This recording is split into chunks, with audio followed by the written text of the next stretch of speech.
Hidup di tengah-tengah invasi 5 Raja Iblis, manusia berusaha bertahan dari peperangan tersebut. Dan di masa itu terdapat anugerah dari sisi manusia, berupa hadirnya seorang pahlawan yang mampu mengalahkan Raja Iblis menggunakan pedang sucinya. Ia bernama Vermont Lionheart. Dalam parti sang pahlawan memiliki seorang priest bernama Anise, seorang tank bernama Molon, seorang wizard bernama Sienna, dan seorang swordman barbar, dan merupakan MC kita bernama Hamel. Perangan terus berlanjut hingga para Raja Iblis bisa dipukul mundur, dan dari 5 Raja Iblis tersisa 2 Raja Iblis lagi. Secara tak terduga, Vermont lengah dan muncul serangan dadakan yang tak terduga, dan membuat secara refleks Hamel mengorbankan dirinya agar Vermont bisa selamat. Dengan perasaan campur aduk, Vermont menyerang iblis itu. Luka yang diterima Hamel terlalu parah dan tak ada jalan untuk menyembuhkannya. Lalu, dia pun meninggal. Tak terduga, ternyata setelah meninggal, Hamel berinkarnasi sebagai anak yang berasal dari keluarga cabang dari keturunan Vermont. Dan kini dia berusia 13 tahun. Dia menyadari kalau dia telah berinkarnasi ke 300 tahun setelah dia meninggal. Itu terbukti dari kisah turun-temurun tentang perjalanan pahlawan yang dibaca Hamel. Di satu sisi, dia juga bertanya-tanya apa para teman-temannya tahu dia berinkarnasi dengan ingatan di kehidupan sebelumnya. Dan dalam kehidupan ini, Hamel telah berusia 13 tahun dan diberi nama Eugene oleh keluarganya yang baru. Di sisi lain, kegigihannya dalam berlatih belum ditinggalkannya dan membuat ayahnya yang menyaksikan latihannya merinding dan menyadari perbedaan bakat yang terjadi pada Eugene. Sang ayah pun mengingatkan tentang sebuah event yang diadakan keluarganya bernama Bloodline Continuation Ceremony. Itu adalah tradisi yang diadakan setiap 10 tahun sekali oleh seluruh keluarga Lionheart. Dalam tradisi itu, semua anak 10-15 tahun berkumpul, baik dari keluarga utama maupun cabang, dan akan bersaing untuk mendapat nama Lionheart mereka. Sebelum keberangkatan, ayah Eugene berpesan untuk tidak bersaing dengan anak-anak keluarga utama. Karena walau dia berbakat, dia akan berada dalam masalah ketika berurusan dengan keluarga utama. Untuk menenangkan ayahnya, Eugene berkata tidak akan macam-macam dalam tradisi tersebut. Tiba saat dimana Eugene akan pergi mengikuti tradisi tersebut, di dalam perjalanan dia sedikit teringat saat Vermont mengajarinya cara memakai pedang yang efektif. Tentu Eugene tak terima ketika dinasihati sang pahlawan, walau sang pahlawan memiliki keahlian di pedang dan sihir. Sampai-sampai julukannya adalah The Master of All. Informasi yang Eugene dapat, setelah ia meninggal, Vermont dipuja-puja sebagai pahlawan sampai akhir hayatnya. Kalau Senna, setelah perburuan itu dia diundang ke kerajaan Arod dan dipilih sebagai kepala Magic Tower. Anise, dia diundang ke kerajaan Yuras dan dijadikan saintis di sana, bahkan menciptakan kitab ajarannya sendiri. Dan Molon, yang disebut Eugene bodoh, telah berhasil membuat kerajaannya sendiri di Luhar. Semua dapat hidup damai selama 300 tahun terakhir. Tapi yang membuat Eugene kesal, kenapa Vermont membiarkan Raja Iblis yang tersisa hidup dan mengabaikan janji yang diucap Vermont padanya sebelum ia meninggal. Terlarut dalam pikiran dan rasa penasarannya tak terasa, Eugene pun sampai di rumah keluarga utama. Sesampainya di sana, Gordon yang mengantarnya ke kediaman utama mengatakan kalau Eugene adalah orang pertama yang sampai di tempat itu. Setelah masuk, Eugene disambut seorang pelayan bernama Nina dan dia akan menjadi pelayan pribadinya. Karena saudaranya yang lain akan tiba 4 hari lagi, Eugene pun berencana untuk latihan dan hal tersebut membuat Nina sebagai pelayannya kaget. Di sisi lain, kedatangan Eugene dilihat oleh 2 orang anak dari keluarga utama dan cukup memandang rendah Eugene karena dia berasal dari keluarga cabang. Di saat Eugene berlatih, Nina cukup terkejut dengan kemampuan Eugene yang dengan leluasa menggunakan tombak. Tiba-tiba kedua anak itu datang. Mereka adalah Xian dan Ciel, dan mereka berasal dari keluarga utama. Awalnya, Xian berniat merendahkan Eugene, tapi respon Eugene malah membuatnya kesal dan mengatakan namanya dengan nama Lionheart di belakangnya. Xian lupa kalau semua anak di sana bernama Lionheart di belakang nama mereka. Makin kesal dengan tingkah Eugene, Xian pun menantangnya untuk berduel. Awalnya Eugene menolak duel itu, tapi desakan Xian dan kata-katanya yang menusuk membuat Eugene kesal dan menerima tantangannya itu. Tanpa Xian sadari, selama ini Eugene menggunakan pemberat selama latihan dan membuat Xian kaget. Berbeda dengan Ciel yang kagum dengan Eugene. Mengetahui kekuatan Eugene pun, Xian tidak mundur dan tetap mengajaknya berduel. Dan di sana, Xian kalah dalam sekali pukulan dan muntah pada saat itu juga. Ciel yang melihat duel itu tidak menerima hasilnya dan menganggap duel itu tidak memiliki rasa hormat. Tapi Eugene menentangnya. Ciel yakin kalau Eugene telah mempelajari mana, yang dimana mana hanya akan dipelajari oleh keluarga utama saja. Tapi Eugene bilang kalau dia tidak mempelajari mana. Di tengah keributan itu, pengawal pribadi Xian bernama Hezar datang dan menanyakan keadaan di sana. Eugene membela diri karena tadi Xian memprovokasinya dan merendahkan ayahnya hingga Eugene pun menerima duel tersebut. Alasan yang tak terbantahkan ini membuat Hezar pun mundur dan membawa Xian untuk mengobati lukanya. Saat makan, Eugene diberitahu kalau seluruh saudaranya akan diperkirakan sampai besok, lebih cepat dari yang diperkirakan. Sehingga persiapan tradisinya pun akan dimulai lebih cepat. Di sisi lain, karena duel tersebut, Xian pun dipanggil oleh Anisilia, istri kedua dari keluarga utama sekaligus ibu dari Xian dan Ciel. Ibunya cukup kecewa atas tindakan dari Xian yang menentang orang, lalu kalah. Apalagi yang ditantangnya adalah seorang anak dari keluarga cabang dan tidak belajar mana sama sekali. Tentu kekalahannya membuat ibunya merasa malu akan aib itu. Anisilia memarahi Xian dan mengusirnya keluar dari ruangan itu. Sementara Ciel diperintahkan ibunya untuk mendekati dan berteman dengan Eugene. Keesokannya, garis keturunan cabang lain tiba di rumah itu, dan mereka bernama Deacon, Hansen, dan Juice. Kedatangan mereka juga bersama dengan kedatangan kepala keluarga. Semua orang berkumpul, termasuk Anisilia, dengan kedua anaknya, serta istri sah kepala keluarga bernama Theonis, dan anak pertama sekaligus penerus pertama dari keluarga utama, Iot Lionheart. Di sambutan yang ramai itu, kepala keluarga bernama Gilead datang bersama adiknya Gion. Gilead menyapa Iot, tapi dia tidak begitu percaya diri dan membuat Gilead sedikit meragukannya. Gilead juga menyapa Xian dan Ciel serta para perwakilan dari keluarga cabang yang hadir serta mengajak mereka untuk makan bersama. Jamuan makan tersebut terdapat dua anak lain dari keluarga cabang yang diakui oleh Lionheart yang datang menggunakan warp gate bersama kepala keluarga bernama Garchis dan Desaira, serta satu orang yang merupakan master dari Red Tower bernama Loberian. Tentu perkenalan itu membuat orang di sana terkejut, terutama Eugene karena tak menyangka kalau murid dari murid teman lamanya berada di hadapannya sekarang. Ekspresi kagetnya itu membuat Gilead memperhatikan Eugene dan memulai pembicaraan tentang duelnya dengan Xian tempo hari. Dan di situ Eugene mengatakan kalau dia tidak menaruh dendam dan walaupun dia kalah, dia akan menerima kekalahan itu karena tak mampu mempertahankan martabatnya. Sontak ekspresi Gilead menjadi senang karena tak menyangka ada orang seperti Eugene di keturunannya. Dari jawaban Eugene tersebut, Gilead pun memarahi Xian dan mengungkapkan kekecewaannya serta menyuruhnya minta maaf. Xian pun meminta maaf walau dengan terpaksa. Makan malamnya pun dimulai dan setelah selesai makan, mulailah Gilead menjelaskan tentang ritual Bloodline Continuation Ceremony dan dalam tradisi kali ini ketiga anaknya ikut serta. Mereka merupakan keluarga utama dan telah menggunakan senjata serta mana dalam pelatihan mereka, berbeda dari keluarga cabang. Maka di kesempatan itu, Gilead menyarankan agar tak ada diskriminasi dalam tradisi itu. Seluruh keturunan berhak menggunakan senjata mereka masing-masing, dan dalam tradisi itu tidak boleh menggunakan mana. Keberadaan Loberian dalam makan malam tersebut bukan tanpa arti. Dalam ritual kali ini, Loberian akan membantu dengan membuat sihir labirin dan membuat monster di dalam labirin tersebut. Dan yang dapat melawan monster terakhir di dalam sana akan menjadi pemenang dalam tradisi kali ini. Serta hal unik lain dalam tradisi ini, bagi pemenang nomor 1 akan bisa memperoleh satu senjata dari gudang senjata milik Lionheart. Dan tampak semua anak bersemangat termasuk Eugene. Setelah makan malam itu bubar, Garchis dan Desaira mendekati Eugene yang sedang berlatih. Di sini Desaira mengajak Eugene untuk beradu tombak karena mengira kalau Eugene hanya bisa menggunakan pedang. Eugene pun menerima tantangan tersebut. Garchis pun menjadi juri untuk pertandingan mereka. Sekilas Eugene teringat pada Molon karena tingkah bodohnya Garchis yang tiba-tiba memamerkan ototnya.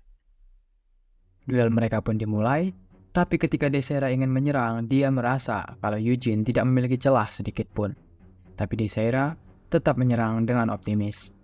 Sambil bertanya-tanya kenapa ada orang yang bukan pengguna mana bisa bergerak selincah itu.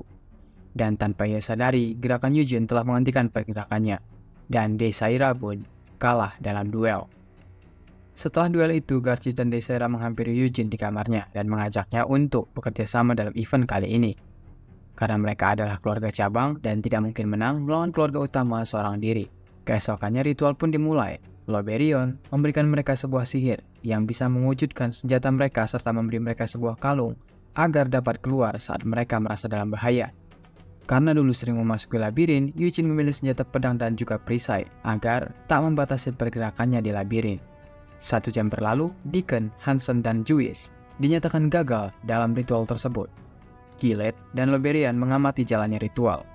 Terlihat Garcis yang begitu bodoh, Lysaira yang mampu mengamati situasi kondisi dengan cepat, Sian yang terlalu berhati-hati, Ciel yang terlalu kekanak-kanakan, dan juga Iol yang mementingkan rasa penasaran dibanding ritual tersebut.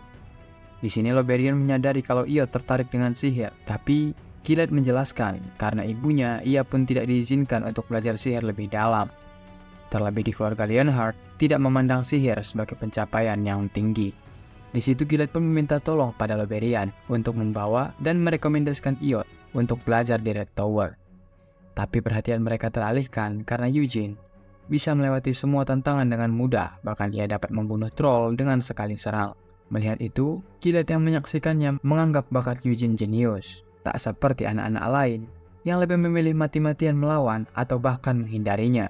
Semua anak telah sampai di tempat bos terakhir, kecuali Iol, dan terjadi persaingan di antara mereka. Tapi kemampuan mereka kurang dan Eugene mendapat tempat pertama dalam tes tersebut, karena berhasil menyingkirkan Minotaur seorang diri.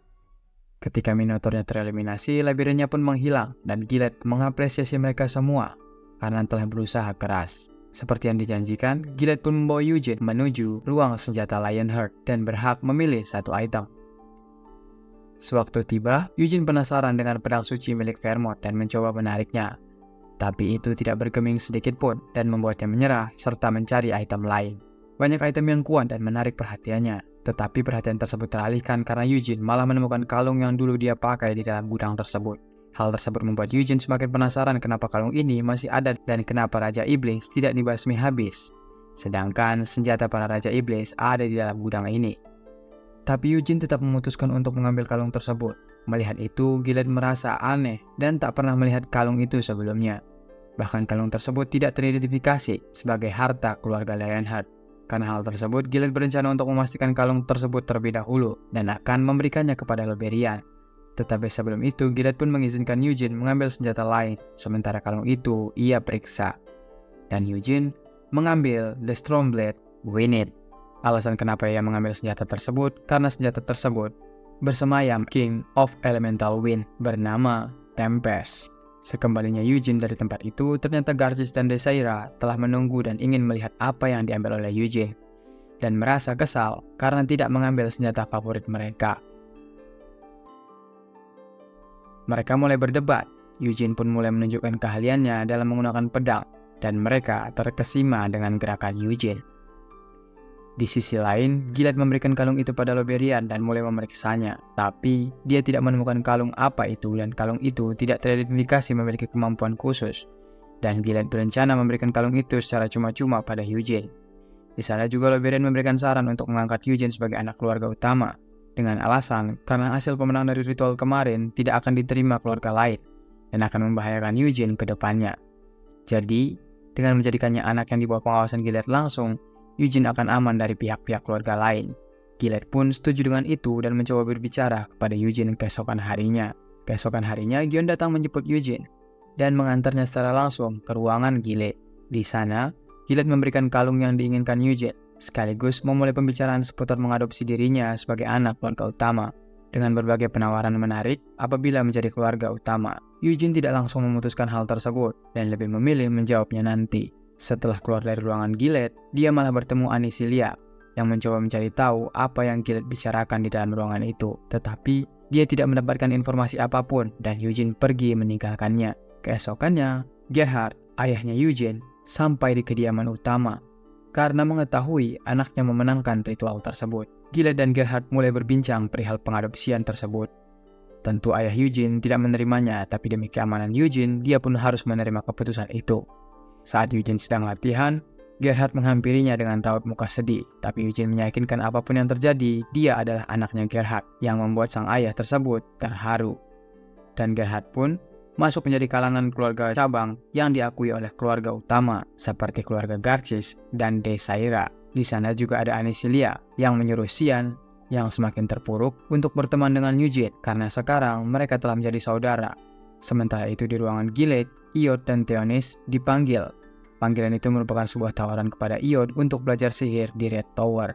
Iod tampak antusias, tapi tekanan ibunya mengalahkan keinginannya itu. Karena keputusan kepala keluarga, akhirnya Iod pun ikut dengan Loberian pergi ke Arod untuk belajar sihir. Sementara, karena Eugene telah menjadi keluarga utama, dia pun mendapat kelas untuk belajar menggunakan mana dan diajari oleh Gion secara langsung. Mereka pergi ke tempat belajar yang digunakan oleh para leluhur, dan Eugene mencoba untuk merasakan mana. Di sini Gion tampak sangat terkejut karena Eugene bisa menguasai metode White Flame dengan cepat dan bisa membentuk Star Core-nya dalam waktu 1 hari. Nina pun menghampiri mereka dan kebingungan karena pelatihannya terlalu singkat. Karena Eugene belum lelah, ia pun menyuruh Nina untuk mengambil Winnet miliknya dan mencoba memanggil Elemental Spirit King dari elemen angin bernama Tempest. Dengan metode White Flame yang sebelumnya diajarkan, ia pun berhasil memanggil Elemental King tersebut. Yang mengejutkan di sana, Tempest mengetahui kalau jiwa yang berada pada Eugene adalah Hamel teman Vermouth. Di sana, Eugene menanyakan perihal setelah kematiannya. Di sana, Tempest menjelaskan kalau Vermouth menyarungkan pedangnya dan membuat perjanjian dengan Raja Iblis. Eugene pun tampak kesal setelah mendengar informasi tersebut. Tidak sempat bertanya detail, Eugene pingsan karena kehabisan mana. Eugene tersadar di kamarnya dan Nina memberitahu kalau Gion dan Gillette ada di depan dan menyuruh mereka masuk. Mereka tampak kaget karena tidak pernah ada topan besar ada di dalam kediaman mereka. Eugene pun sedikit berbohong kalau dia tak sengaja memanggil Tempest saat sedang berlatih. Tempest menghampirinya, tapi karena dia belum kuat, Tempest pun meninggalkannya. Gillette pun tampak senang karena ada keturunannya yang mendapat perhatian Elemental King, dan berharap semoga Eugene bisa menjadi inspirasi untuk Xian dan Ciel. Setelah Gillette dan Gion pergi, Eugene memberikan pesan kepada Elemental menggunakan pedang tersebut, lalu mencari cara agar bisa pergi ke Arod, Yuras, dan luar untuk mengetahui nasib teman-temannya yang lain. 4 tahun kemudian, kini Eugene telah berumur 17 tahun dan telah membentuk Star Core ketiganya. Saat berlatih dengan Xian, ia mengutarakan tujuannya yang akan pergi belajar ke Arod. Di situ Xian memberitahu kalau Iod kakak pertamanya tidak mampu belajar di sana dan belum menemukan prestasi yang baik. Tapi Eugene tetap ingin pergi ke sana dan mencoba berdiskusi dengan Gillette. Di ruangannya, Gillette tampak terkejut karena keputusan Eugene yang begitu mendadak dan mencoba menahan agar Eugene tetap di sana. Tapi tekad Eugene telah bulat dan membuat Gillette pun mengizinkannya dengan sebuah syarat kalau Eugene tidak akan menyentuh sihir hitam ataupun mempelajarinya. Setuju dengan syarat tersebut, akhirnya Eugene telah diizinkan. Di jalan, dia bertemu Ciel yang tidak mau Eugene pergi dan tampak sangat sedih akan keputusan Eugene tersebut. Keesokannya, sebelum berangkat, Eugene berpamitan kepada ayahnya dan akan pergi menggunakan Warp Gate dengan diiringi Gillette dan keluarga yang lain. Eugene pun tiba di ibu kota Arod, Pentagon. Di sana, dia berniat ingin mencari tahu tentang Sienna dan bertujuan untuk pergi ke mansion Sienna. Dan dari guide tour yang disewanya, Eugene mengetahui kalau Sienna menghilang tepat 200 tahun lalu setelah meninggalkan mayat Hamel di dalam Devil Dome. Eugene juga jadi tahu kalau Sienna selalu menentang Black Magic dan Black Tower yang dibangun di ibu kota, dan berfirasat kalau Sienna dibunuh oleh Raja Iblis. Setiba di mansion Sienna, Eugene mendapati banyak orang berdoa di depan mansion. Dan ketika Eugene masuk ke mansion itu, banyak nostalgia yang muncul di dalam kepala Eugene. Setelah matahari terbenam, Eugene pun memutuskan untuk pergi ke Red Tower. Tapi sebelum itu, Eugene meminta informasi tentang kakaknya Iod Lionheart ke tour guide tersebut. Ternyata, karena nama Lionheart membuat Iod menjadi terkenal. Ia kedapatan bermain-main mencari kepuasan dengan para sukubus. Dan dari rumor yang beredar, Iod telah belajar sihir hitam. Tentu kabar tersebut membuat Eugene tampak marah dan merasa ingin memukulnya, walau yang ia dengar baru sebuah rumor. Eugene sampai di Red Tower dan disambut oleh Hera di sana. Karena sebuah eksperimen gagal, di sana Loberion juga turun tangan dan marah-marah. Tapi menyadari Eugene berada di sana, dia menghampiri dan menyambutnya. Kebetulan di sana juga ada Iod. Setelah melihat wajahnya, Eugene tampak kesal karena tahu kalau wajahnya seperti itu karena energinya dihisap habis oleh sukubus. Tak cuma Eugene yang tampak kesal, nampaknya Loberion juga cukup kecewa dengan Iod. Karena kakaknya itu juga, Eugene belajar sihir tanpa dituntut oleh Master Red Tower. Karena tidak mau berhutang lebih banyak ke depannya, Eugene pun memutuskan untuk belajar sihir dengan kemampuannya sendiri. Tapi Loberion memberikan saran kalau Eugene akan dibimbing oleh Hera selama di Red Tower. Selama berhari-hari, Eugene belajar sihir dan mencoba sihir yang dikembangkan Sienna 300 tahun lalu bernama Circle. Berbeda dengan para penyihir, Eugene menemukan cara untuk menggabungkan Circle dengan teknik White Flame milik keluarganya. Tentu keputusan tersebut ditentang oleh Hera karena mencoba hal tersebut bisa berakibat fatal dan bahkan menghanguskan tubuh penggunanya. Tapi Eugene tetap mencobanya. Dengan menggabungkan kedua teknik tersebut, Eugene bisa menciptakan magic yang padat tanpa rapalan yang bahkan bisa menghancurkan golem dengan sekali serang. Hera pun melaporkan pencapaian Eugene ke Loberian dan membuat Loberian sangat terkejut akan hal itu. Ia pun memiliki sebuah ide untuk merekomendasikan Eugene untuk masuk ke Acreon.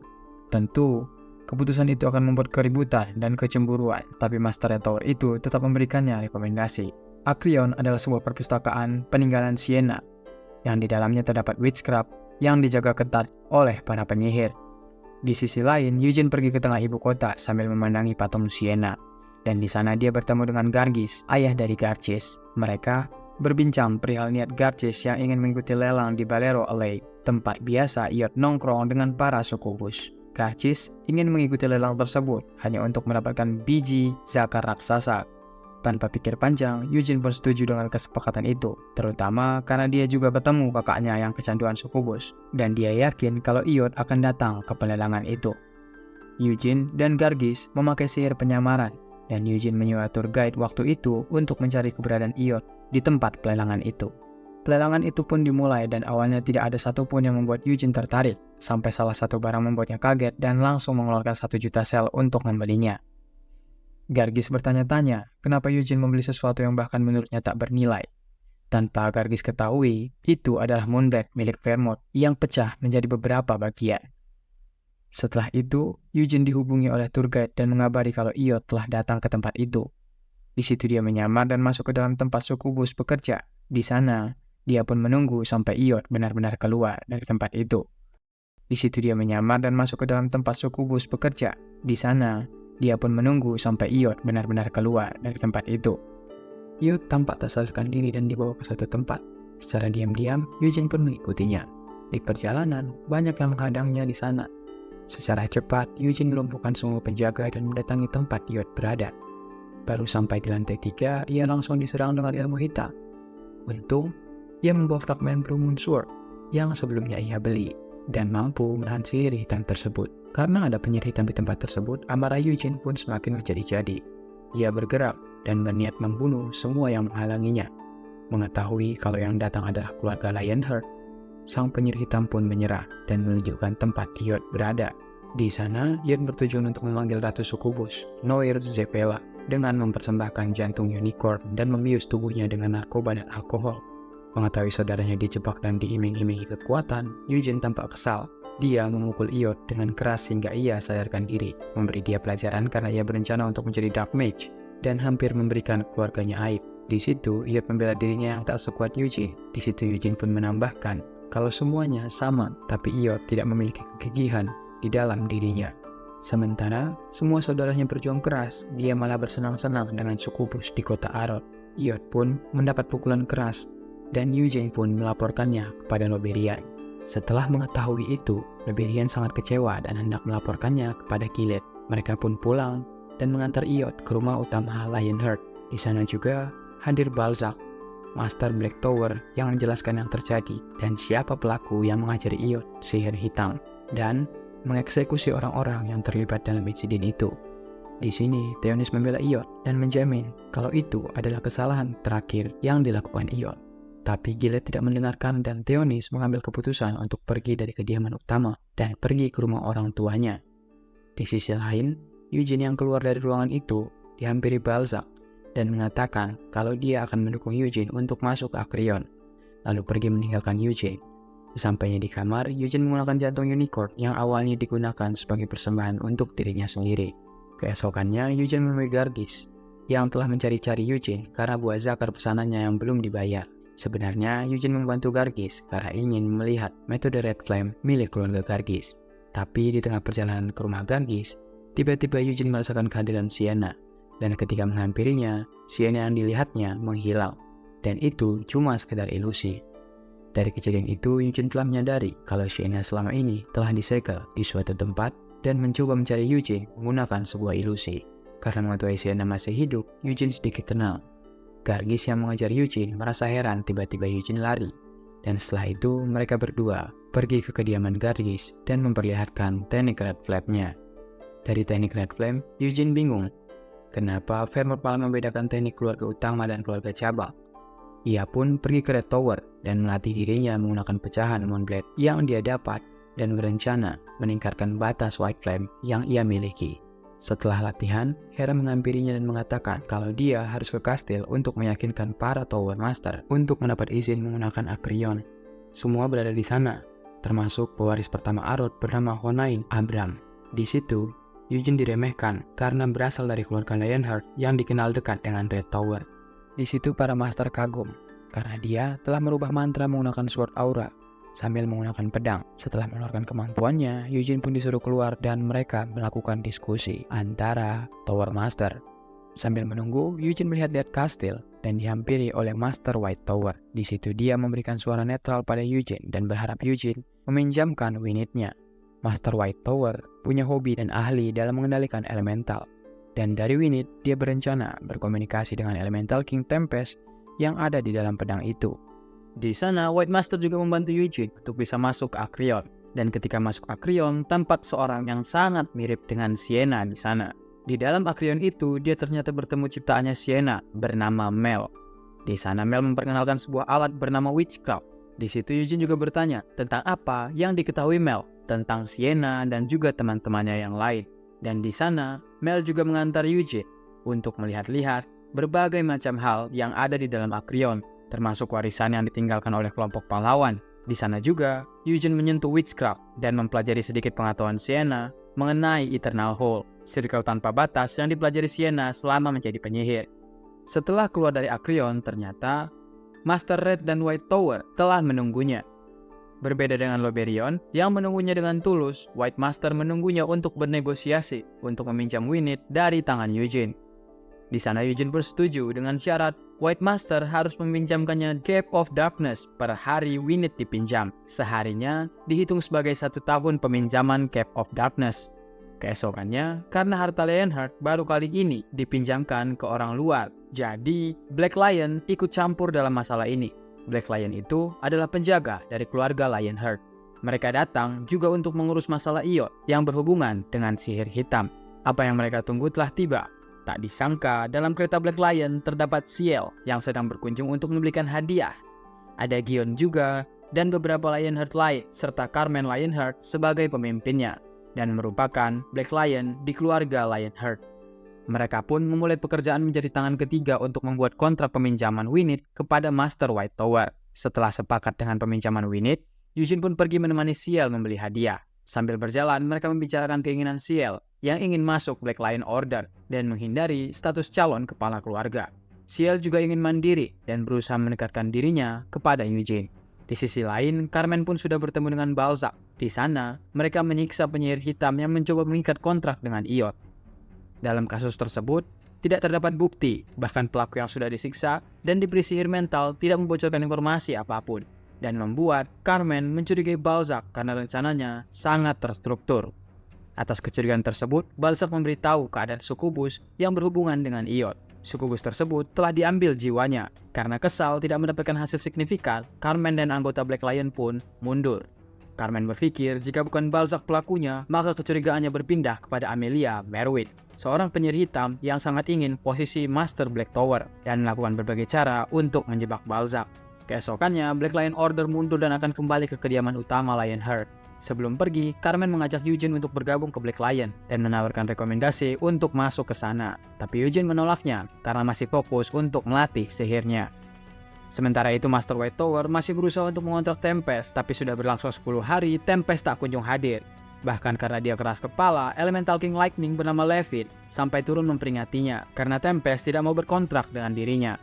Master White Tower masih keras kepala dan hanya mendapatkan sambaran petir dari Levin supaya dia menutup mulutnya. Sudah 10 hari dan ia gagal. Ia pun berencana mengembalikan Winnet kepada Eugene. Di sana, Eugene bermurah hati akan mengembalikan Cape of Darkness 9 tahun lagi. Dengan begitu depresi, White Master Tower mengembalikannya. Setelah itu, dengan bimbingan Mel, Eugene pun terus melatih dan mempelajari Eternal Hall semakin dalam, dan tak terasa, 2 tahun pun telah berlalu. Hubungannya dengan Mel pun semakin dekat, dan tak terasa penelitian yang dilakukan Eugene sebentar lagi selesai. Dari penelitiannya itu, kini Eugene telah mencapai 4 Core Star. Dan karena Eternal Hall yang dipelajarinya, ia bisa dengan mudah menggunakan sihir 5 Circle. Setelah berbincang-bincang dengan Loberian, mereka berencana untuk makan lobster bersama. Tapi tak disangka pewaris utama Pangeran Arod ada di sana.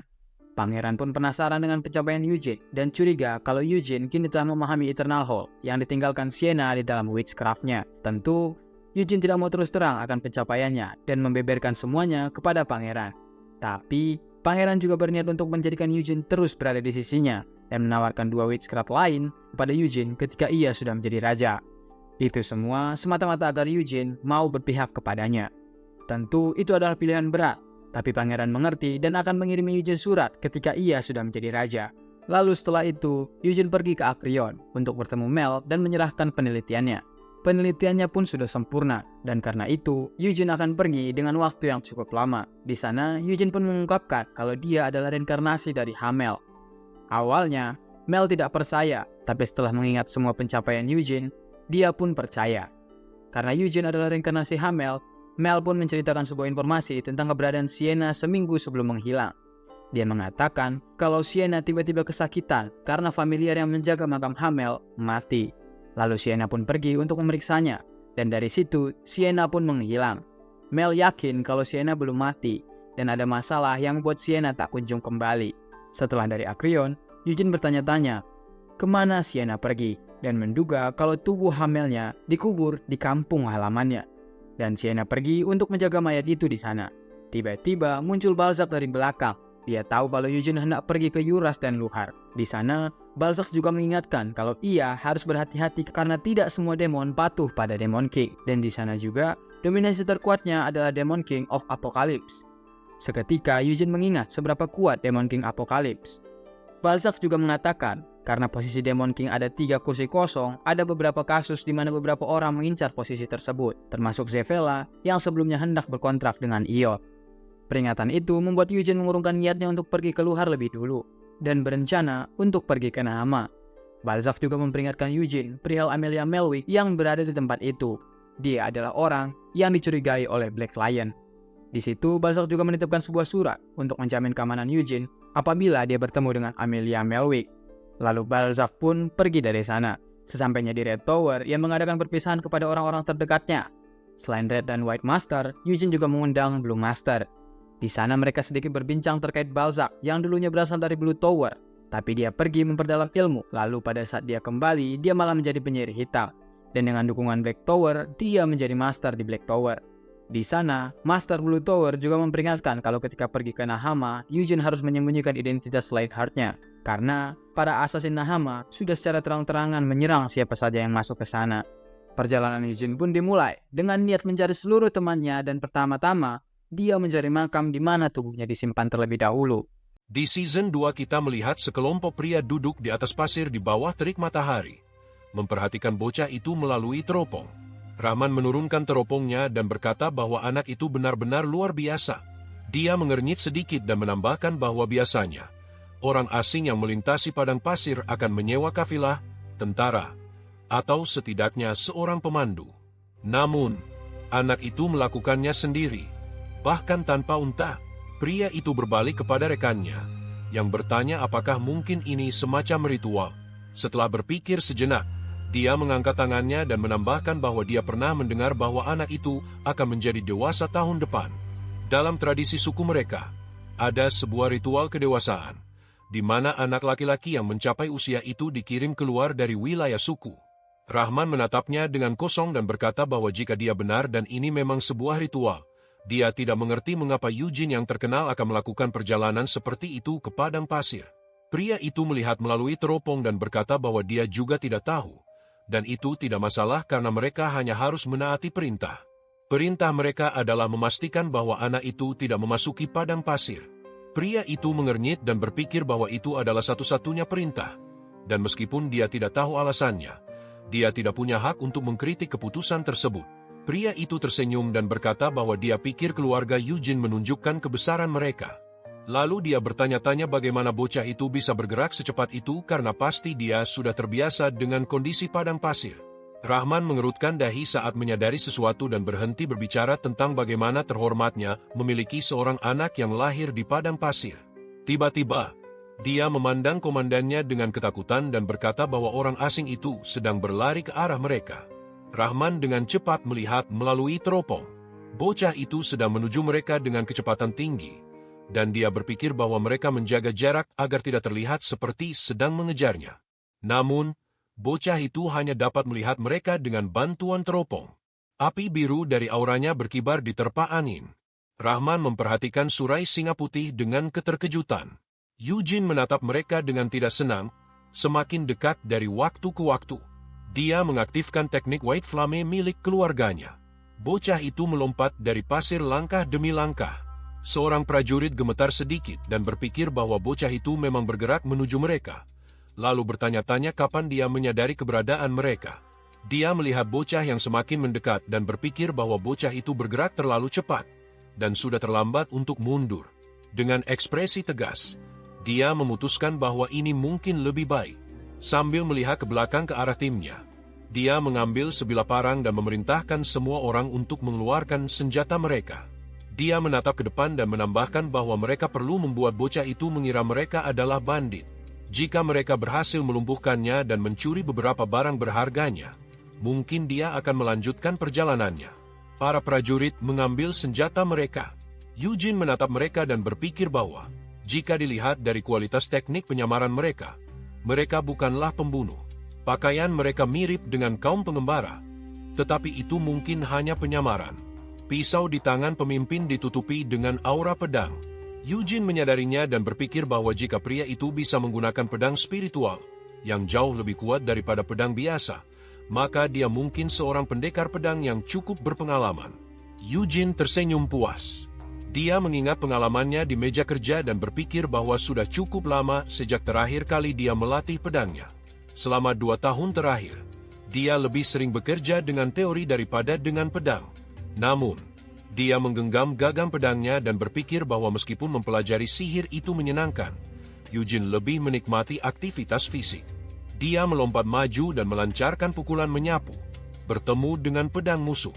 Rahman mengangkat tangannya yang gemetar di atas kepala, lalu dengan cepat melompat mundur. Dia mendarat di pasir saat prajuritnya menyerbu untuk bertarung. Mereka mengepung Eugene. Dengan tenang, Eugene menciptakan beberapa bola sihir. Rahman terkejut dan berpikir bahwa bocah itu menciptakan sihir dengan sangat mudah.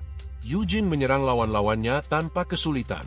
Bola-bola sihir itu berputar secara kacau di udara, menghantam tubuh para prajurit. Para prajurit jatuh ke tanah satu persatu. Eugene kemudian berbalik ke arah komandan.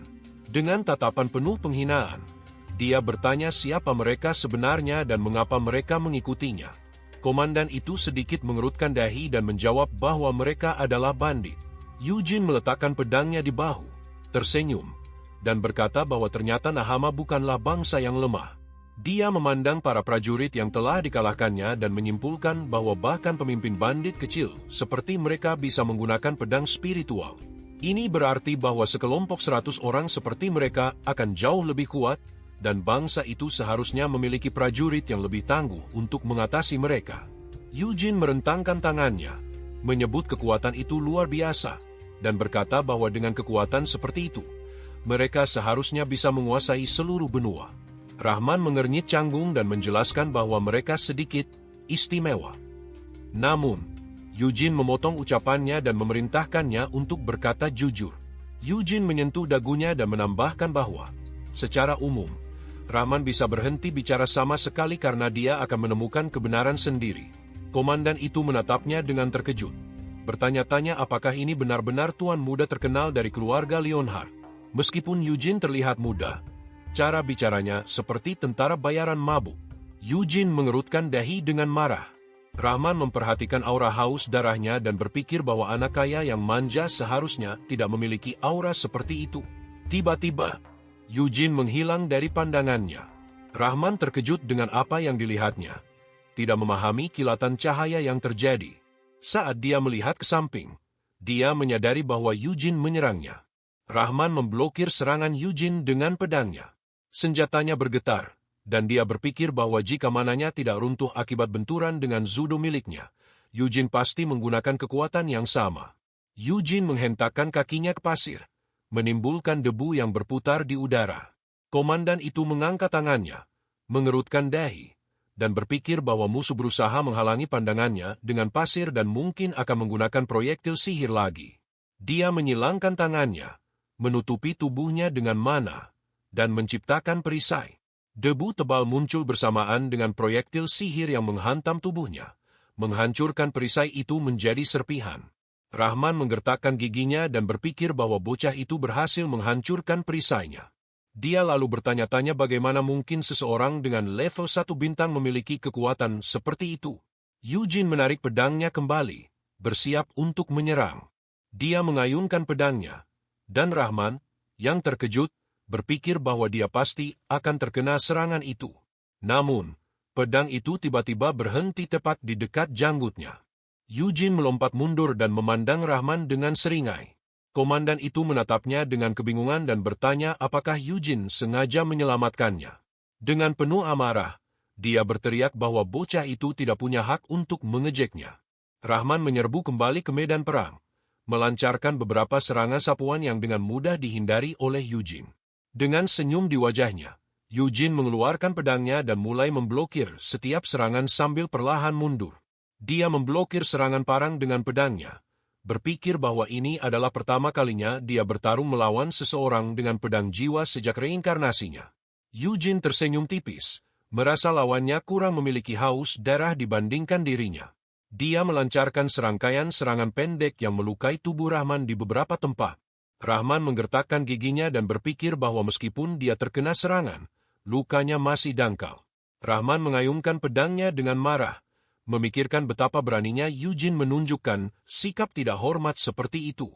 Dia melancarkan serangan sapuan besar, tetapi Eugene melompat melewatinya.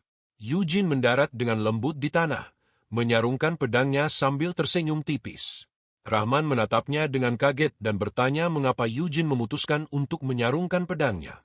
Eugene melipat tangannya di depan dada dan berkata bahwa dia tidak membutuhkan pedang untuk mengalahkannya.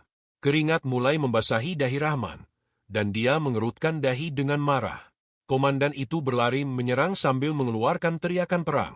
Eugene menundukkan kepalanya untuk menghindari serangan, lalu menghantam tubuh Rahman dengan keras.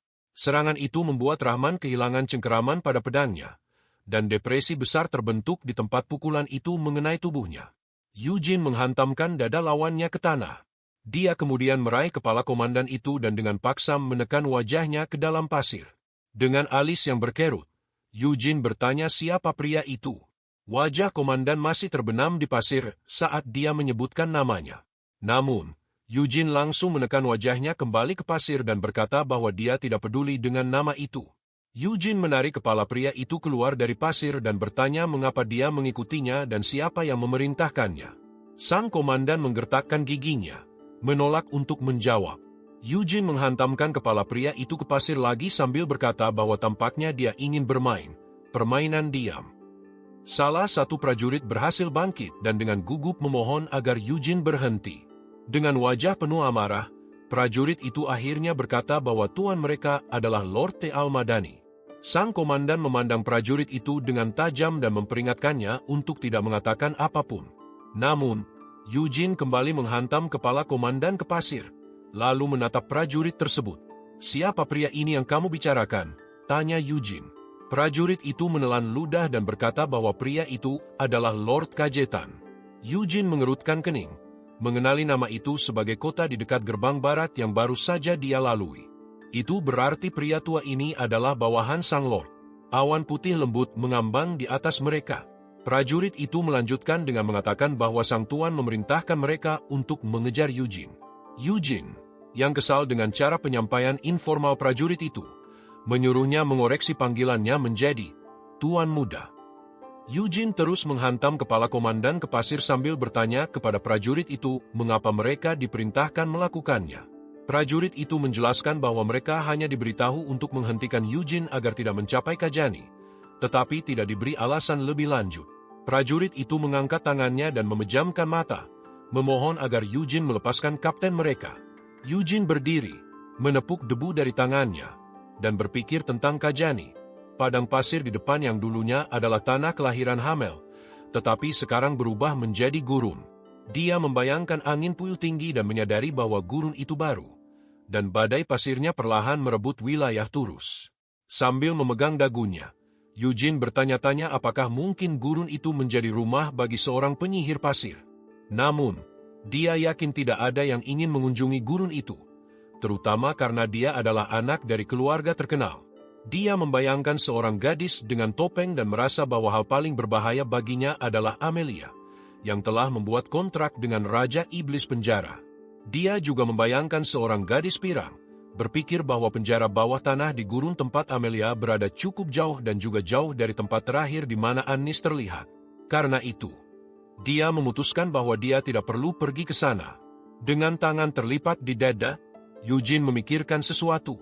Dia menunjuk prajurit itu dan berkata bahwa mereka bisa kembali. Lalu, dia mengarahkan tangannya ke komandan dan menambahkan bahwa pria itu harus mengikutinya tanpa melepas pandangan darinya. Eugene menatap komandan itu dan berkata, "Aku akan mencapai gurun itu bagaimanapun caranya, jadi kamu akan mengurus semua masalah di sana." Sambil sedikit mengerutkan dahi, Eugene bertanya apakah dia mengerti maksudnya, karena tuan mereka adalah seorang emir. Itu berarti, menurutnya, masalah apapun dapat diselesaikan hanya dengan menyebutkan nama sang emir. Komandan itu memandang Eugene dengan bingung, mencoba untuk keberatan. Tetapi Eugene tersenyum dan berkata bahwa jika dia tidak puas dengan pengaturan ini, dia bisa kembali ke tanah utama keluarga Leonhard dan memberitahu mereka bahwa sang emir telah mengirim pembunuh untuk mencuri harta Leonhard. Apa pendapatmu tentang opsi ini? Eugene bertanya dengan seringai. Komandan itu mengangkat tangannya dengan panik, berkata bahwa mereka bahkan tidak berniat menyerangnya. Eugene menggerakkan tangannya dengan seringai dan berkata, "Tapi ada sesuatu yang berharga di sini." Komandan itu memandang pedang diikat pinggang Eugene. Eugene bertanya apakah pria itu tahu apa pedang itu. Lalu, dia menjelaskan bahwa itu adalah Storm Sword, pedang yang digunakan oleh leluhur keluarganya, Bourmont, sepanjang hidupnya. Eugene tersenyum mengejek dan menambahkan, "Semua orang pasti menginginkan pedang itu. Jadi keluarga Eugene pasti akan percaya bahwa Emir telah merencanakan semua ini untuk dirinya." Pria itu tertegun mendengar ucapan tersebut. Dia menatap ke depan dengan ketakutan, berpikir bahwa jika anak ini benar-benar melakukannya, maka kepala mereka bisa hilang. Mungkin bahkan tuannya sendiri tidak akan mampu bertahan dari hukuman itu. Sang kapten menundukkan kepalanya dan setuju, berkata bahwa dia akan melakukan apapun yang diperintahkan oleh tuan muda. Eugene tersenyum puas. Mereka melanjutkan perjalanan ke dalam gurun. Pria itu mengerutkan dahi dengan tegang, berpikir bahwa dia telah mengkhianati tuannya. Perintahnya adalah menghentikan anak dari keluarga Leonhard agar tidak memasuki gurun, bukan mengantarnya ke sana. Rahman menundukkan kepalanya dan bergumam bahwa dia tidak tahu apa yang akan terjadi pada para bawahan yang tidak mengikuti perintah. Tiba-tiba, Eugene memanggilnya. Pria itu menoleh, lalu Eugene bertanya posisi apa yang dia pegang. Dengan tangan terangkat, Rahman memandang Eugene dan berkata bahwa dia adalah seorang jenderal dari pasukan Pasir Merah kedua, yang secara pribadi bertanggung jawab kepada Emir. Eugene mengerutkan dahi dan berpikir bahwa, seperti dugaannya, pria itu adalah orang penting. Selama pertarungan, dia telah menunjukkan kualitas seorang jenderal. Eugene kemudian bertanya tentang struktur pasir di gurun. Pria itu menatap Eugene dengan terkejut. Eugene mengepalkan tinjunya, tersenyum dengan ekspresi menyeramkan, dan memperingatkan pria itu agar tidak berpura-pura bodoh. Rahman mengangkat alisnya dengan takut, lalu berkata bahwa dia tidak tahu. Dia menambahkan bahwa hal itu tidak masuk akal, karena kastil yang hanya setia kepada keluarga kerajaan tidak seharusnya berada di gurun yang begitu jauh dari ibu kota. Eugene memandangnya dengan curiga, mengangkat sebelah alis, dan bertanya apakah pria itu benar-benar sebodoh kelihatannya. Rahman terkejut mendengar ucapan itu, lalu bertanya apa maksud Eugene. Dengan tangan di pinggang, Eugene menjelaskan bahwa gurun ini awalnya adalah wilayah Turas. Namun, badai pasir yang tiba-tiba mengubah tanah biasa menjadi gurun. Eugene membayangkan pertempuran antara manusia dan berkata bahwa Sultan Nahama mengklaim bahwa ini adalah pesan dari surga. Dia kemudian menggunakan gurun itu sebagai basis pelatihan bagi para prajuritnya. Eugene mendekati jenderal itu dengan marah dan melanjutkan ucapannya, menyebutkan bahwa gurun ini sekarang mencaplok wilayah yang luas. Dia menambahkan bahwa mereka tidak akan bisa melakukan ini tanpa melawan negara Keel. Jadi orang-orang itu pasti adalah utusan dari Turas. Pria itu mengerutkan dahi dan bertanya cerita macam apa ini. Dia menambahkan bahwa, bahkan jika kata-kata Eugene benar, Emir mereka tidak terlibat dalam perbuatan tercela seperti itu.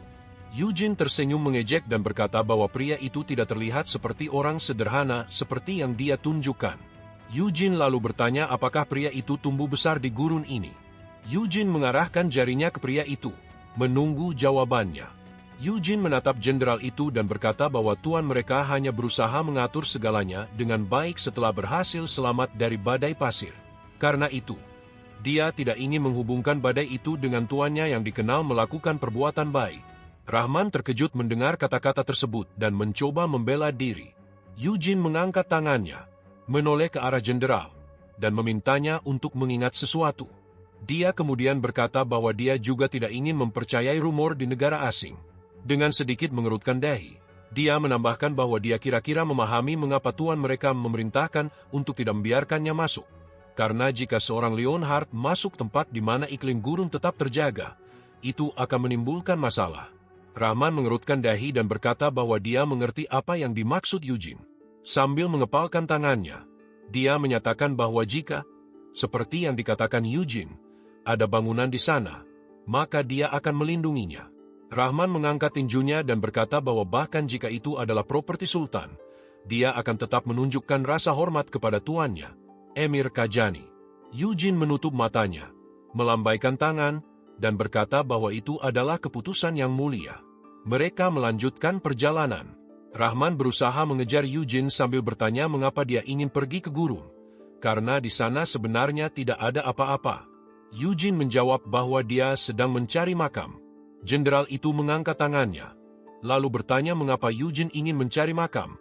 Apakah dia ingin mengunjungi leluhurnya, dan mengapa dia tidak mengatakannya sejak awal. Dengan nada tidak senang, Eugene menjawab bahwa itu tidak akan mengubah apapun.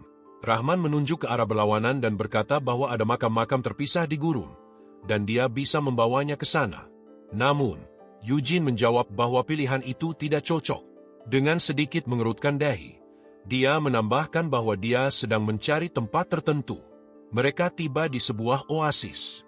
Rahman memandang oasis itu dengan terkejut dan berkata bahwa seharusnya tidak ada oasis di daerah ini. Eugene melihat oasis itu dan berkata bahwa itu palsu. Rahman bertanya apakah Eugene ingin mengatakan bahwa itu adalah Fata Morgana.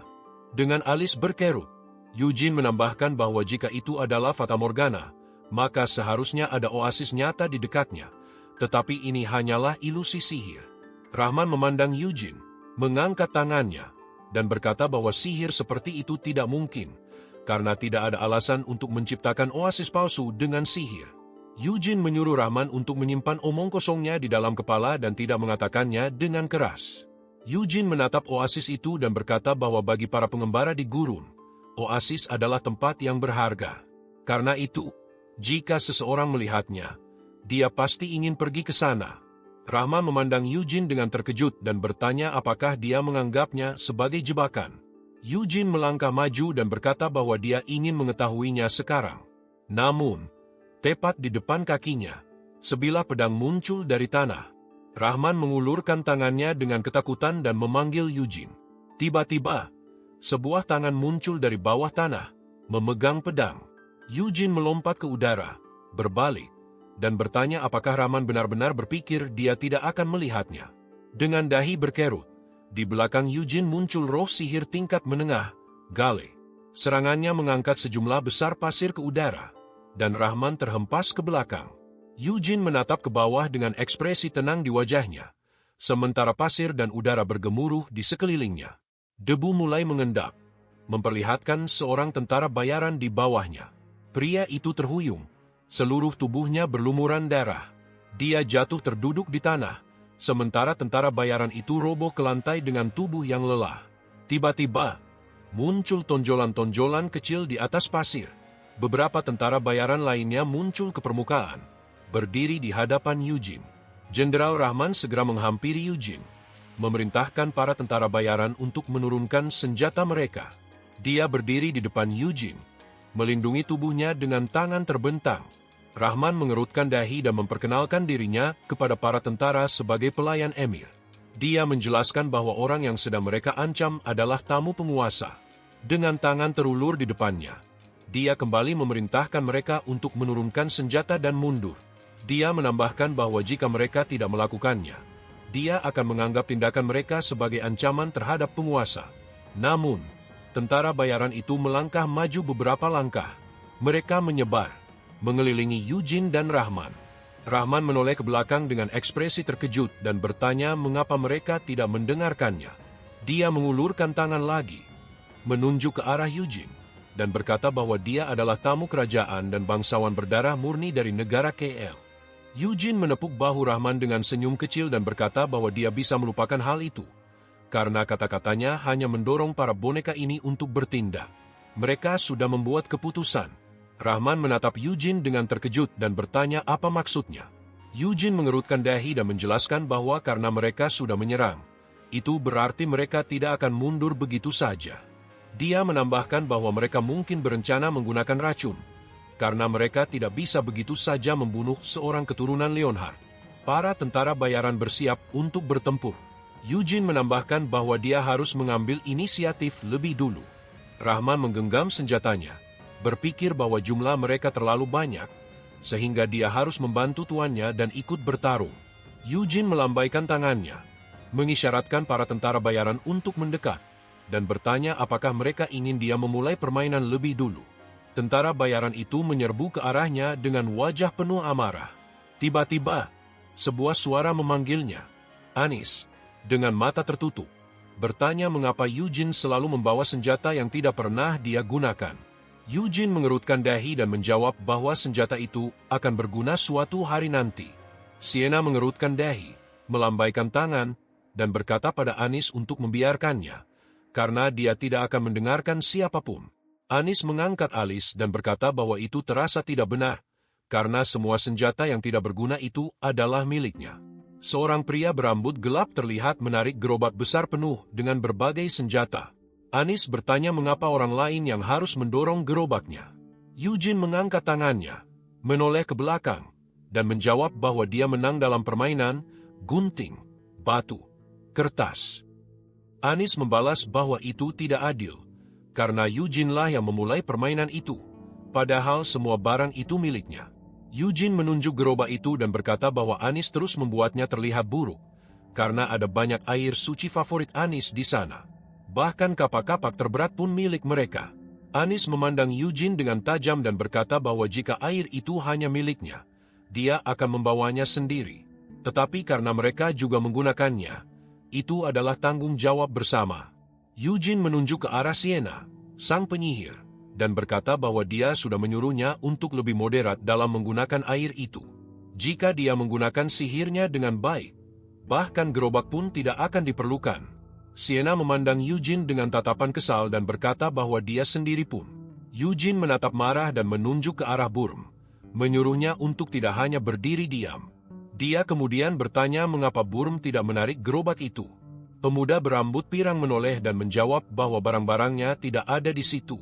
Hamel memalingkan wajahnya dan berkata bahwa Burm beruntung, karena sangat mudah menggunakan sihir untuk memperluas ruang. Sienna, sang penyihir, mengangguk mengonfirmasi, mengatakan bahwa dia sudah lama menyarankan Eugene untuk mempelajari sihir itu. Sambil menyentuh dadanya, Sienna menatap Eugene, tetapi Eugene hanya menunjukkan jari tengahnya.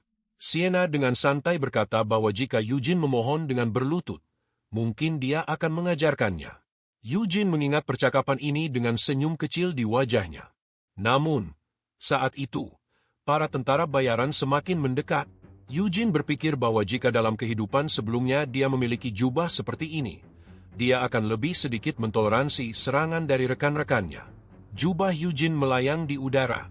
Dia mengambil 2 tombak dari dalamnya dan memutuskan untuk mencoba bertarung seperti di masa lalunya. Dia menggenggam tombak itu dan merentangkan kedua tangannya. Para tentara bayaran menyerangnya, tetapi Eugene melompat ke samping, melayang di udara di belakang mereka. Sambil mengayunkan salah satu tombaknya, dia melemparkan senjata itu dan langsung mengenai salah satu tentara bayaran. Musuh berikutnya bergegas menyerangnya. Eugene hampir tidak berhasil menghindar, tetapi dia menikam punggung lawannya dengan tombak. Saat mendarat, dia memukul musuh di tanah dan menusukkan tombaknya ke tubuh pria itu. Musuh lain muncul di belakangnya dan menyerangnya. Namun, Eugene bergerak dengan cepat ke belakang lawannya, lalu menebas kepalanya. Tiba-tiba, dua tentara bayaran lainnya mendekatinya dari arah berbeda. Eugene mengayunkan tangannya, melemparkan beberapa pisau kecil. Pisau-pisau itu berubah arah di udara dan menghantam kepala musuh-musuhnya. Salah satu tentara bayaran mulai jatuh, tetapi dua musuh lainnya muncul dari belakangnya. Eugene mengambil dua bola dari dalam jubahnya. Dia menyerang salah satu musuh sambil memblokir serangan musuh lainnya. Dia melepaskan pedang yang tertancap di kepala salah satu musuh dan mengambil senjata lain. Kali ini, dia menggunakan kapak untuk menebas kepala musuh berikutnya. Musuh berikutnya datang dari belakang. Eugene melemparkan kapaknya, lalu menusuk tentara bayaran itu dengan pedangnya. Senjata-senjatanya berputar di udara. Kapaknya membelah salah satu musuh, sementara pedangnya menghabisi musuh lainnya. Eugene mendorong tubuh salah satu musuh yang sudah mati untuk menambah momentum, lalu menebas kepala salah satu musuh terakhir. Saat dia mendarat, tiga musuh lainnya berdiri di depannya. Rahman menyaksikan dengan penuh keterkejutan bagaimana Eugene dengan cekatan menggunakan senjata-senjatanya untuk melawan para tentara bayaran. Dengan sedikit mengerutkan dahi, dia berpikir bahwa itu luar biasa, dan Eugene sama sekali tidak membutuhkan bantuan. Semua senjata Eugene melayang ke udara, lalu kembali masuk ke dalam jubahnya. Eugene berdiri di antara tubuh musuh-musuhnya yang sudah mati. Rahman memandang Eugene dengan tegang dan berpikir bahwa Eugene bahkan tidak menggunakan pedang berharganya dan hanya menggunakan sihir sebagai dukungan. Dia juga memperhatikan bahwa Eugene memiliki koleksi senjata yang sangat banyak. Eugene menoleh ke Rahman, yang bertanya apakah Eugene berpikir ada baiknya menyisakan beberapa musuh tetap hidup. Eugene mengerutkan dahi dan berkata bahwa bagi seorang pembunuh, perintah adalah prioritas utama. Bahkan jika anggota tubuh mereka dipatahkan, mereka tetap akan diam. Eugene menatap mayat-mayat itu dan berkata bahwa dia tidak memiliki bakat untuk memaksa mereka berbicara. Dia meletakkan tangannya di pinggang dan bertanya apakah Rahman akan melanjutkan perjalanan bersamanya. Rahman bertanya apa maksud Eugene. Eugene mengangkat tangannya dan berkata bahwa dia datang untuk melihat kemurahan hati tuannya. Tetapi para pembunuh ini bahkan tidak mengenali emir negara ini. Jadi sekarang dia tidak punya alasan untuk terus bersamanya. Rahman berkata dengan bingung bahwa Eugene tidak bisa pergi begitu saja. Eugene bertanya mengapa, lalu menambahkan apakah Rahman benar-benar ingin mengecek siapa yang mungkin mereka temui di perjalanan. Dengan tegas, Eugene berbalik dan menyatakan bahwa Rahman sangat tidak berguna. Rahman berkata bahwa dia akan mencoba untuk tidak mengganggu Eugene. Eugene mengangkat tangannya, menutup matanya, dan berkata bahwa Rahman bisa melakukan apapun yang dia inginkan, tetapi dia tidak bisa berharap mendapatkan bantuan darinya. Tiba-tiba, tanah di bawah mereka bergetar. Eugene melompat tinggi ke udara. Tubuh para tentara bayaran yang sudah mati diselimuti oleh aura merah. Tiba-tiba, mereka mulai larut dan tenggelam ke dalam pasir. Eugene mengerutkan dahi dengan tegang, berpikir bahwa tubuh para pembunuh digunakan sebagai pengorbanan. Dia menyadari bahwa ini adalah sihir pemanggilan. Udara dan pasir mulai berputar di satu titik. Eugene merasakan jumlah mana yang sangat besar datang dari bawah tanah dan menyimpulkan bahwa sesuatu sedang muncul. Rahman mulai tersedot ke dalam pasir. Dia menoleh ke Eugene dan menyuruhnya melarikan diri. Tiba-tiba, sebuah tornado keluar dari dalam pasir. Rahman semakin dekat ke tornado itu. Dia menutupi wajahnya dengan tangan dan berpikir bahwa ini adalah badai pasir. Tidak peduli seberapa tak terduganya, badai sebesar ini adalah anomali. Dengan wajah terkejut, dia menyadari bahwa badai ini adalah hasil sihir. Dia kemudian berpikir bahwa, seperti yang dikatakan tuannya, badai pasir sebesar ini memang diciptakan oleh penyihir pasir yang telah menelan Kajani. Rahman teringat ketakutannya saat kecil. Saat itu, dia berlutut, menyaksikan bagaimana pasir menelan kotanya. Dengan gigi terkatup rapat, dia memikirkan bagaimana badai pasir itu telah menutupi desa tempat tinggalnya. Dengan penuh emosi, dia mencabut pedangnya dan berlari menuju kematian. Rahman mengayunkan pedangnya ke permukaan badai pasir. Namun, usahanya hanya menyebabkan luka kecil di permukaan badai, yang kemudian kembali seperti semula.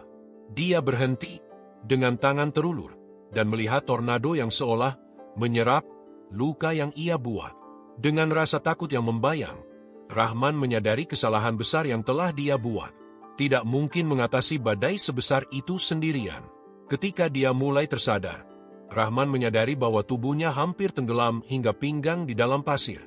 Eugene, yang berdiri tidak jauh dari sana, mengangkat tangannya dan mulai menggunakan sihir. Dengan sedikit mengernyit, Eugene berpikir bahwa angin sekencang ini membuatnya mustahil untuk keluar dari aliran pasir itu. Dia hanya bisa bertahan untuk sementara waktu. Eugene melihat ke bawah, berpikir apakah dia harus menggunakan teleportasi. Namun, dia memutuskan untuk tidak melakukannya. Dia mengalihkan pandangannya ke dasar badai pasir dan memperhatikan sesuatu yang samar-samar terlihat di bawah sana. Tiba-tiba, dia mendengar teriakan dari belakang. Rahman kini tenggelam hingga pinggang di dalam pasir. Eugene menatapnya dengan alis berkerut, lalu mengulurkan tangannya untuk menarik Rahman keluar dari pasir menggunakan sihir. Dalam hitungan detik, Eugene berhasil mengangkat Rahman ke udara dan menjauhkan sang jenderal dari bahaya. Namun, saat Rahman berteriak memanggilnya, Eugene mengerutkan dahi dan menyuruh Rahman untuk pergi. Tiba-tiba, seekor cacing pasir raksasa muncul dari pasir, bergerak cepat menuju Eugene. Dengan gerakan gesit, Eugene menoleh ke belakang, tetapi cacing pasir itu langsung menelannya. Rahman menyaksikan semuanya dengan ketegangan. Dia berlutut, memandangi cacing pasir itu dengan mata lebar, dan berbisik bahwa sang tuan telah mengorbankan dirinya untuk menyelamatkannya. Dengan tangannya yang gemetar, Rahman mencengkeram gagang pedangnya dan memanggil nama Eugene. Dengan amarah dan tekad yang membara, dia bersumpah bahwa dia akan membalas pengorbanan Eugene seperti seorang prajurit sejati. Dia berlari menuju cacing pasir itu, mengangkat pedangnya tinggi-tinggi, dan bersiap untuk membelah tubuh monster itu demi menyelamatkan sang tuan. Di dalam tubuh cacing pasir, Eugene tenggelam semakin dalam.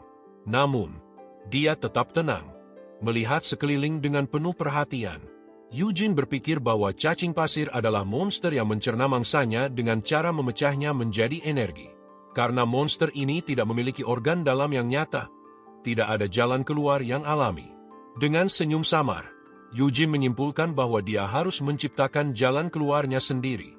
Tiba-tiba, sebuah lingkaran bercahaya muncul di sekelilingnya. Eugene menggunakan white flame splitting, menyebabkan cahaya semakin intens. Dia terus mengaktifkan kemampuannya berulang kali. Dengan genggaman erat pada gagang pedangnya yang dipenuhi aura, Eugene menggunakan teknik granulation. Ekor cacing pasir itu mulai bergetar.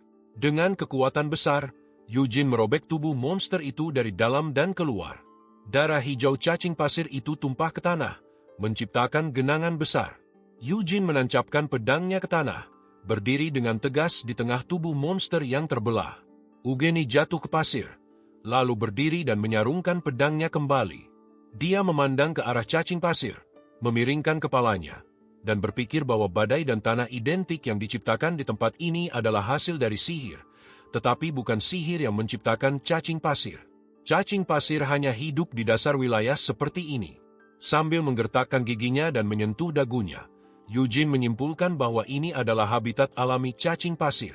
Dia membayangkan para penyihir dengan jubah dan seekor cacing pasir raksasa, lalu berpikir bahwa ketika para penyihir ingin menyembunyikan penelitian mereka, mereka menciptakan sebuah tempat yang disebut Dungeon. Dia juga mengingat Sienna, yang pernah menjelaskan bahwa cacing pasir menggali jalan di bawah gurun dan menciptakan labirin mereka sendiri. Saat Eugene berlatih dengan sebuah bola, Sienna mengangkat tangannya dan menambahkan bahwa proses ini tidak membutuhkan waktu lama, hanya sekitar 10 hari. Namun, jika cacing pasir dibiarkan terlalu lama, mereka dapat menciptakan Dungeon yang sangat rumit. Eugene lalu menoleh ke Sienna, yang sedang memutar-mutar jarinya, dan berkata bahwa setelah cukup waktu, Dungeon tersebut bisa diamankan dengan sihir. Hamel melemparkan pedangnya ke bahu dan bertanya apakah Sienna berniat menciptakan Dungeon dan hidup di gurun. Dengan wajah kesal, Sienna menjawab bahwa dia tidak punya alasan untuk bersembunyi di tempat seperti itu. Eugene mengeluarkan peta holografik dari jubahnya, memeriksa peta tersebut, dan berpikir bahwa ada jalan di dekat situ, mungkin tidak jauh dari pinggiran tanah kelahiran Hamel. Dengan senyum kecil, Eugene memutuskan untuk memeriksanya. Sementara itu, Rahman kehilangan kesadarannya. Namun, seseorang memanggil namanya, membuatnya membuka mata. Dia melihat orang-orang di depannya dengan ekspresi terkejut. Tangan dan kakinya diikat dengan batu pasir. Rahman mengenali para penyihir pasir dan bertanya apa yang sedang terjadi. Salah satu dari mereka menyentuh wajah Rahman dan berkata bahwa Rahman pasti sudah gila saat menyerbu cacing pasir, karena kekuatannya tidak akan cukup untuk mengalahkannya.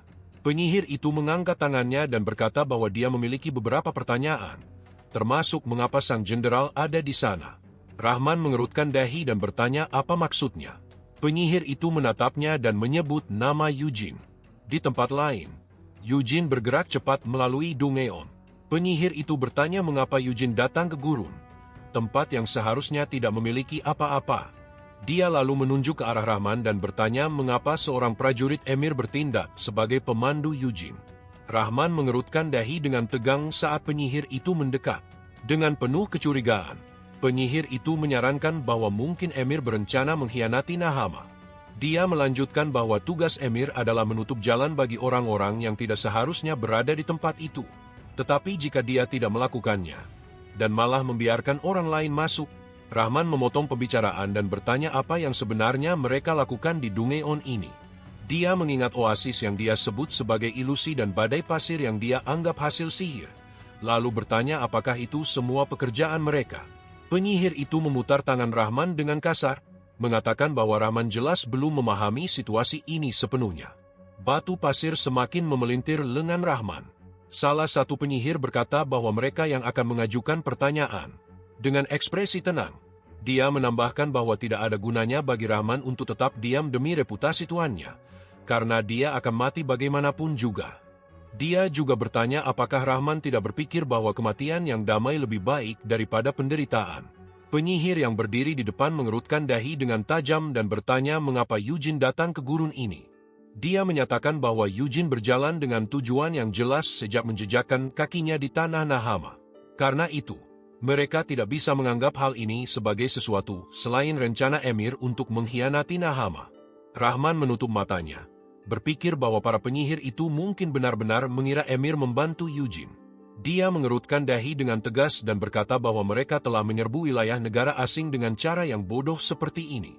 Dia memandang penyihir itu dan bertanya apa yang sedang dilakukan orang-orang yang seharusnya melindungi keluarga kerajaan di tempat ini. Dia juga bertanya apakah mereka sedang mengembangkan badai pasir untuk memperluas gurun. Penyihir itu memalingkan wajahnya dan berkata bahwa Rahman sangat salah. Untuk menciptakan badai pasir yang cukup kuat untuk mendukung perang di gurun, dibutuhkan kekuatan sekitar 100 penyihir pasir. Rahman menatap penyihir itu dengan bingung dan bertanya apa yang sebenarnya mereka lakukan di sana. Penyihir itu mencengkeram tangan sang jenderal dengan erat, memutar lengannya dengan kasar, dan berkata bahwa dia tidak punya alasan untuk menjawab. Sambil menatap jenderal itu dengan marah, penyihir itu bertanya mengapa Eugene datang ke gurun.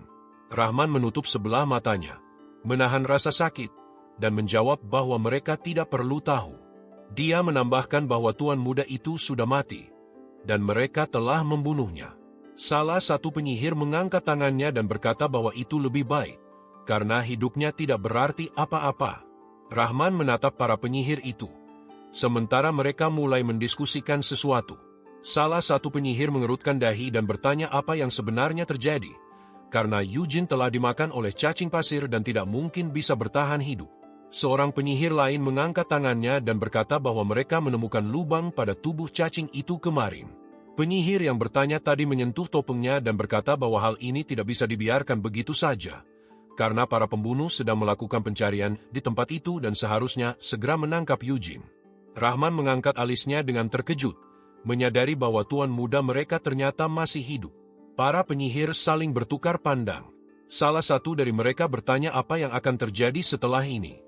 Penyihir lainnya menjawab bahwa sebaiknya mereka tidak membuat masalah dengan Eugene dan menghapus ingatannya, lalu meninggalkannya di luar gurun. Namun, penyihir ketiga mengerutkan dahi dan berkata bahwa, meskipun begitu, lebih baik mereka tetap mengawasinya karena mungkin mereka bisa mendapatkan hadiah atas perbuatan baik ini. Penyihir itu tiba-tiba berbalik dengan cepat dan berkata bahwa mereka beruntung Eugene tidak berada di sekitar. Namun, saat itu mereka melihat Eugene berdiri tidak jauh dari sana, menatap mereka dengan tatapan tajam. Para penyihir itu mengerutkan dahi dengan cemas, bertanya-tanya bagaimana Eugene bisa sampai di sana dan apa yang terjadi pada para pembunuh. Salah satu dari mereka mengaktifkan kemampuannya, menatap ke dalam kegelapan gua yang jauh. Dia menemukan para pembunuh yang sudah mati. Dia mengangkat alisnya dengan tegang, berpikir bahwa para pembunuh yang ditempatkan di tempat ini sangat mengenal wilayah itu, sehingga mereka bisa melakukan pencarian dengan mata tertutup.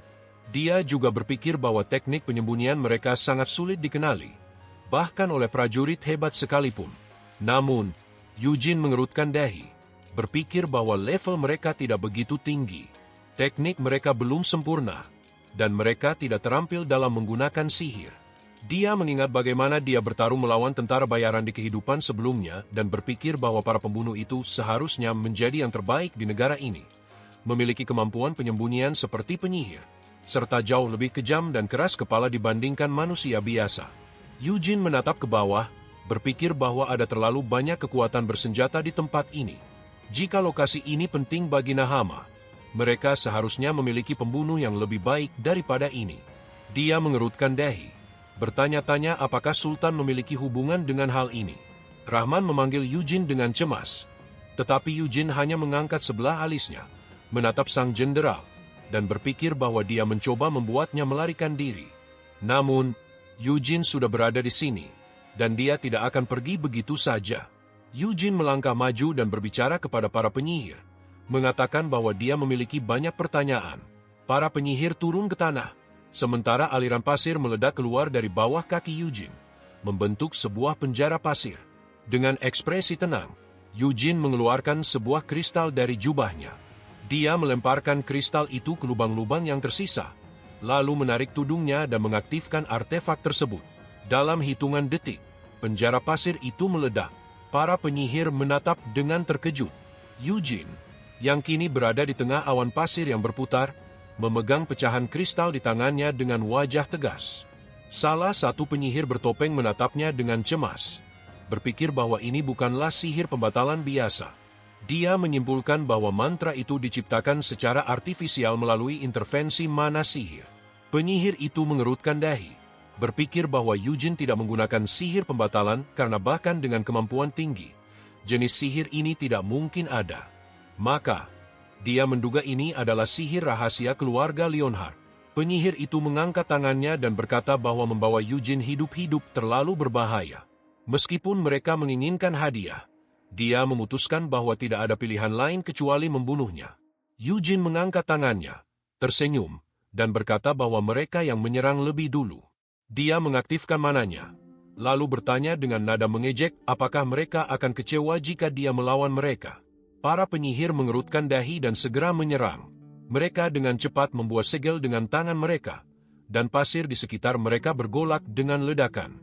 Sebuah aliran pasir menuju Eugene. Namun, dia tersenyum lebar, memegang pecahan kristal di tangannya, dan melemparkannya melalui gelombang pasir itu. Kristal itu menembus kepala salah satu penyihir, yang langsung jatuh ke tanah. Eugene mempersiapkan diri untuk pertempuran, sementara aura mana di sekitarnya semakin intens. Dia tiba-tiba melompat ke udara, melayang di atas para penyihir. Para penyihir kembali membuat segel dengan tangan mereka. Eugene mengangkat sebelah alisnya dan berpikir bahwa ini dapat diprediksi. Mereka berusaha mempersiapkan perangkap dari atas. Dia menoleh ke belakang, melihat tombak-tombak tajam yang menggantung di atas kepalanya, dan menyadari bahwa ini adalah jebakan. Dia segera mengambil cambuknya. Cambuk itu berputar di udara, memblokir serangan para penyihir. Salah satu penyihir mengerutkan dahi dengan tegang, tetapi cambuk Eugene melilit lehernya. Eugene menarik cambuk itu dengan keras, dan kepala penyihir itu terlepas, jatuh di belakangnya. Eugene mendekati penyihir terakhir yang masih hidup. Dengan sedikit mengerutkan dahi, dia bertanya apa yang sebenarnya mereka lakukan di sini. Pria itu gemetar ketakutan dan bergumam sesuatu. Eugene menyilangkan tangannya dan berkata bahwa jumlah mereka terlalu sedikit untuk menjadi perintah langsung dari Sultan. Jadi, pasti ada intrik tertentu di sini. Dia melemparkan pisau ke kaki pria itu, membuat pria itu berteriak kesakitan. Pria itu mencoba menyangkal segalanya, tetapi Eugene dengan santai berkata bahwa dia terlalu malas untuk membuang energinya pada orang seperti ini. Dia juga tidak peduli apakah pria itu mati atau memilih untuk berbicara. Dengan wajah terpelintir karena rasa sakit, Pria itu akhirnya berkata bahwa semua ini tidak dilakukan di bawah kepemimpinan Sultan. Eugene mengerutkan dahi dan bertanya siapa pemimpin mereka, lalu menduga bahwa itu adalah Emir. Dia kemudian bertanya apakah Emir merencanakan sesuatu di Dungeon ini. Pria itu memalingkan wajahnya dan menjawab tidak, tetapi kemudian berkata bahwa mereka ingin meminta kerjasama dengan Eugene. Eugene kembali melempar pisau ke kakinya, membuat pria itu meringis kesakitan. Akhirnya, pria itu menyebut nama Amelia Muing. Eugene mengangkat alisnya dengan terkejut, mendengar bahwa ini adalah milik Amelia. Dia meletakkan tangannya di pinggang dan berkata bahwa ini tidak masuk akal, karena Dungeon milik Amelia berada di Gurun Asher. Penyihir itu mengerutkan dahi dengan tegang dan menjelaskan bahwa Amelia telah mulai berpindah-pindah dari satu tempat ke tempat lain sejak 6 tahun yang lalu. Eugene menyentuh dagunya, berpikir keras, lalu bertanya mengapa Amelia datang ke tempat ini. Pria itu menunduk dengan sedih. Eugene menatap matanya dan bertanya apakah dia takut pada Amelia. Dia kemudian menambahkan bahwa itu mudah ditebak, karena Amelia tidak akan membiarkan pria itu mati dengan tenang. Pria itu menatap ke depan dengan ketakutan, membayangkan bayangan penguasa yang mengerikan. Dengan kepala tertunduk, dia akhirnya berkata bahwa labirin ini diciptakan untuk mempercepat perang di gurun. Dia juga menjelaskan bahwa Kajani memiliki banyak labirin lainnya, tetapi yang ini diciptakan 10 tahun lalu. Penyihir itu mengingat bagaimana dia terlibat dalam pembangunan Dungeon ini dan menambahkan bahwa 6 tahun lalu, labirin ini diperluas. Dia menyebutkan bahwa mereka awalnya berpikir lantainya runtuh, karena strukturnya sangat tidak stabil. Di dasar labirin, mereka menemukan sebuah pintu. Eugene menyilangkan tangannya saat penyihir itu menambahkan bahwa mereka telah mencoba membukanya, tetapi pintu itu tidak bergeming. Akhirnya, mereka meminta bantuan seorang wanita. Eugene mengeluarkan pisau dari jubahnya dan berkata bahwa dia sudah memahaminya. Dia melemparkan pisau itu ke dahi penyihir tersebut. Pria itu jatuh ke tanah, dan belenggu di tangan serta kaki Rahman langsung hancur. Eugene menyentuh dagunya, berpikir bahwa inilah alasan mengapa hanya ada sedikit kekuatan bersenjata di sana. Mereka semua berada di bawah perlindungan Amelia, yang memblokir jalan bagi para pengembara yang mencoba mendekati tempat ini. Rahman mengangkat tangannya dengan cemas, lalu menoleh ke Eugene. Dengan ekspresi ketakutan, dia berkata bahwa mereka harus segera keluar dari sana jika tempat ini benar-benar Dungeon milik Amelia. Eugene tersenyum kecil dan bertanya apakah Rahman berpikir bahwa Amelia akan datang ke tempat ini. Dia meletakkan tangannya di pinggang dan menjelaskan bahwa Amelia tidak berada di Dungeon ini, karena Dungeon aslinya berada di gurun lain. Dia menambahkan bahwa tampaknya Amelia tidak terlalu membutuhkan apapun di tempat ini. Namun, Rahman memandang Eugene dengan rasa takut dan berkata bahwa Amelia mungkin saja datang, bahkan pada saat itu juga. Eugene menatapnya dengan kesal dan bertanya apa yang akan terjadi meskipun mereka pergi, karena Amelia akan tetap mengetahui bahwa seseorang telah memasuki wilayahnya. Itu akan membuatnya ingin membunuh siapapun yang menyebabkan bencana di tempat ini. Eugene merentangkan tangannya ke samping dan berkata bahwa, bagaimanapun caranya, semuanya akan berakhir seperti ini. Dengan ekspresi serius, dia berpikir bahwa meskipun dia ingin menghindari pertemuan dengan Amelia selama mungkin, sekarang tidak ada yang bisa dia lakukan. Dia melihat kembali ke arah Rahman yang tampak sedih. Eugene berhenti dan bertanya mengapa Rahman terus mengikutinya, padahal dia sudah memberikan banyak kesempatan untuk melarikan diri. Rahman menjawab bahwa Eugene telah menyelamatkan nyawanya 2 kali. Dengan wajah tegas, Rahman berkata bahwa jika wanita itu tiba-tiba kembali dan mencoba membunuh Eugene, dia akan membuka jalan untuk melarikan diri, bahkan jika itu berarti mengorbankan nyawanya. Eugene menarik napas panjang dan berkata bahwa usaha itu akan sia-sia. Dia menyuruh Rahman berhenti berbicara omong kosong dan kembali saja. Namun, Rahman menatap matanya dan berkata bahwa dia tidak bisa meninggalkannya sendirian. Tiba-tiba, Eugene bergerak cepat, meninggalkan bayangan di belakangnya. Dalam sekejap, dia muncul di belakang Rahman dan memukul bagian belakang kepalanya. Rahman jatuh ke tanah. Eugene berkata bahwa Rahman seharusnya pergi, tetapi dia tetap bersikeras mengikutinya. Eugene meletakkan Rahman dengan hati-hati di tanah, lalu berjalan menjauh. Dia teringat kata-kata penyihir bahwa labirin ini diperluas 6 tahun lalu. Eugene berpikir bahwa 6 tahun lalu dia berusia 133 tahun, dan saat itulah upacara silsilah berlangsung. Dia mengingat bagaimana dia menemukan barang milik Hamel yang telah meninggal dan berpikir bahwa pada saat itu dia memasuki ruang harta karun dan mengambil barang itu sebagai hadiah. Eugene melihat liontin itu dan menyimpulkan bahwa labirin ini telah ada selama 10 tahun, tetapi jalan buntu di dalamnya baru ditemukan 6 tahun lalu. Dia berpikir bahwa sejak dia menerima liontin itu, sihir yang menyegel makam telah memudar. Dengan wajah penuh amarah, Eugene berpikir tentang Amelia, yang dikenal sebagai seorang pembuka makam. Dia mendekati sebuah lubang dalam dan melihat ke bawah. Eugene memutuskan bahwa makam itu ada di sana. Dengan langkah mantap, dia maju ke depan.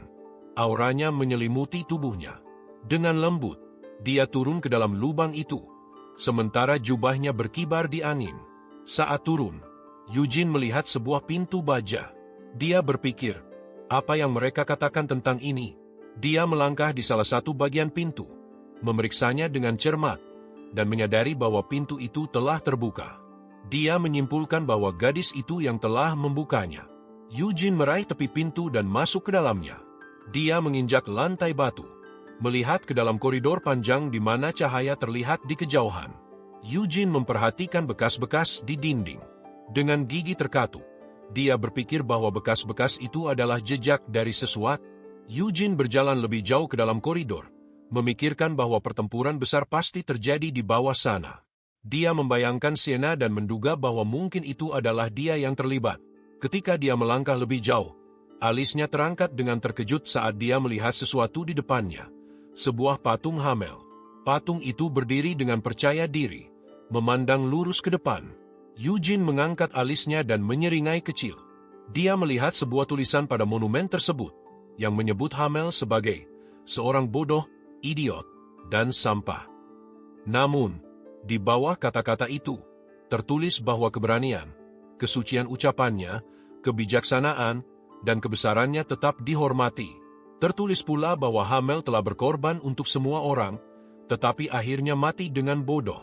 Eugene menutupi matanya dengan tangan dan mengutuk. Air mata mengalir di pipinya. Dia berkata dengan suara keras bahwa seharusnya kata-kata baik itu diucapkan saat Hamel masih hidup, bukan dituliskan di atas makamnya. Dengan suara bergetar, dia berkata bahwa mungkin dia bahkan tidak akan pernah melihat tulisan itu. Eugene duduk di atas potongan batu, mengalihkan pandangan penuh air mata ke samping. Dia berpikir tentang betapa dahsyatnya pertempuran itu, sehingga makam ini berubah menjadi reruntuhan. Untungnya, patung dan batu peringatan tetap utuh. Dia membayangkan bagaimana Sienna menemukan orang asing di dekat makam ini, dan bagaimana, 200 tahun lalu, dia mencegah kematian seseorang yang dikenalinya. Dia mengingat pertarungan yang terjadi dengan seorang penyusup tak dikenal di makam ini. Dalam pikirannya, Sienna tampak tenang saat melantunkan mantra pada sebuah bola bercahaya. Eugene berpikir bahwa Sienna selalu kuat, tetapi setelah kematiannya, dia menjadi jauh lebih kuat, hingga bisa disebut penyihir terkuat di dunia. Namun, dia menundukkan kepala, berpikir bahwa meskipun begitu, Sienna tidak bisa mengalahkan penyusup itu. Jika dia menang, makam ini tidak akan berada dalam kondisi yang begitu buruk. Eugene menyimpulkan bahwa Sienna kemungkinan besar tewas di tempat ini.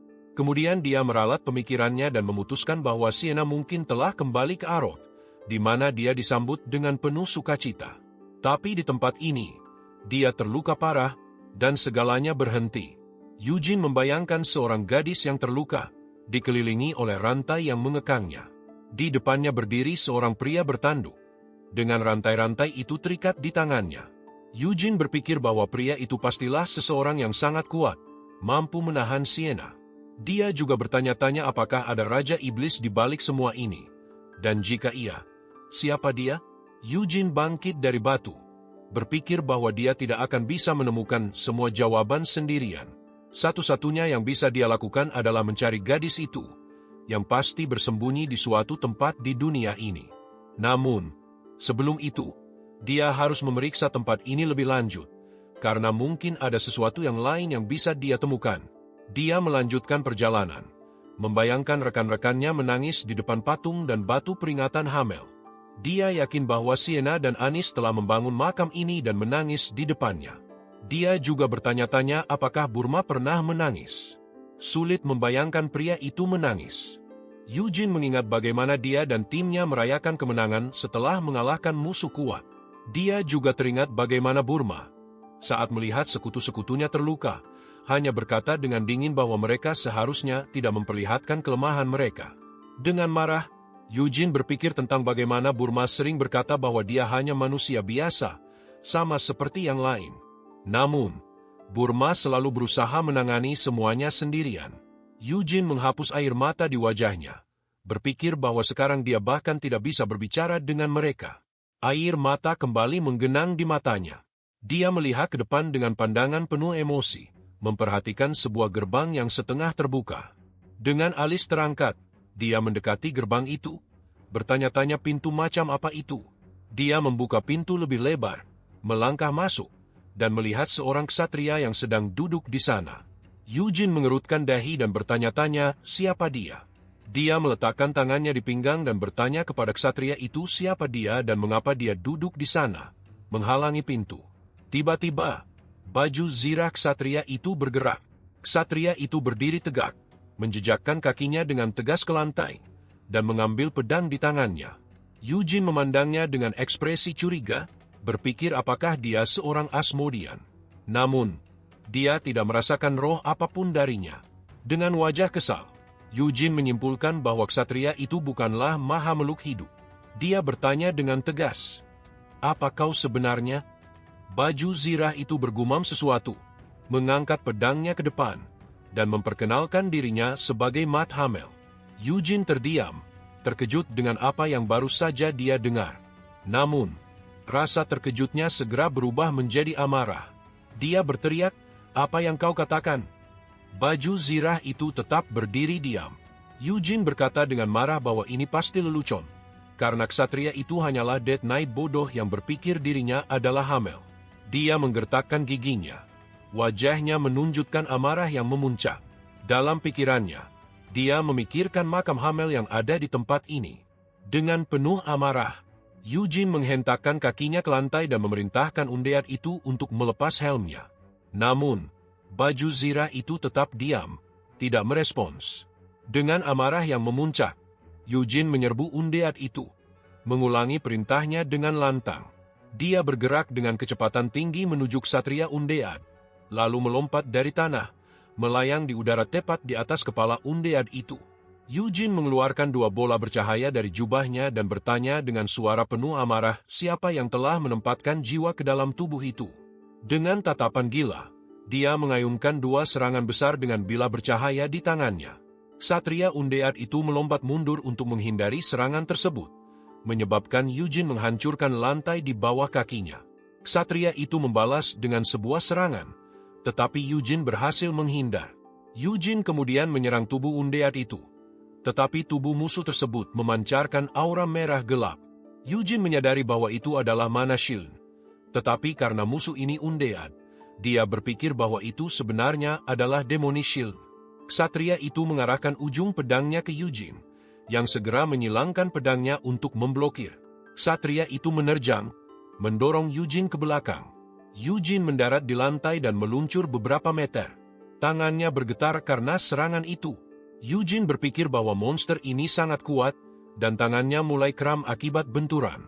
Aura gelap yang berasal dari ksatria itu semakin jelas. Eugene menyimpulkan bahwa undead ini kemungkinan besar diciptakan oleh Amelia, dan itu mungkin terjadi 6 tahun lalu. Ketika dia membuka pintu makam, Amelia pasti telah menggunakan tubuh itu untuk menciptakan Death Knight.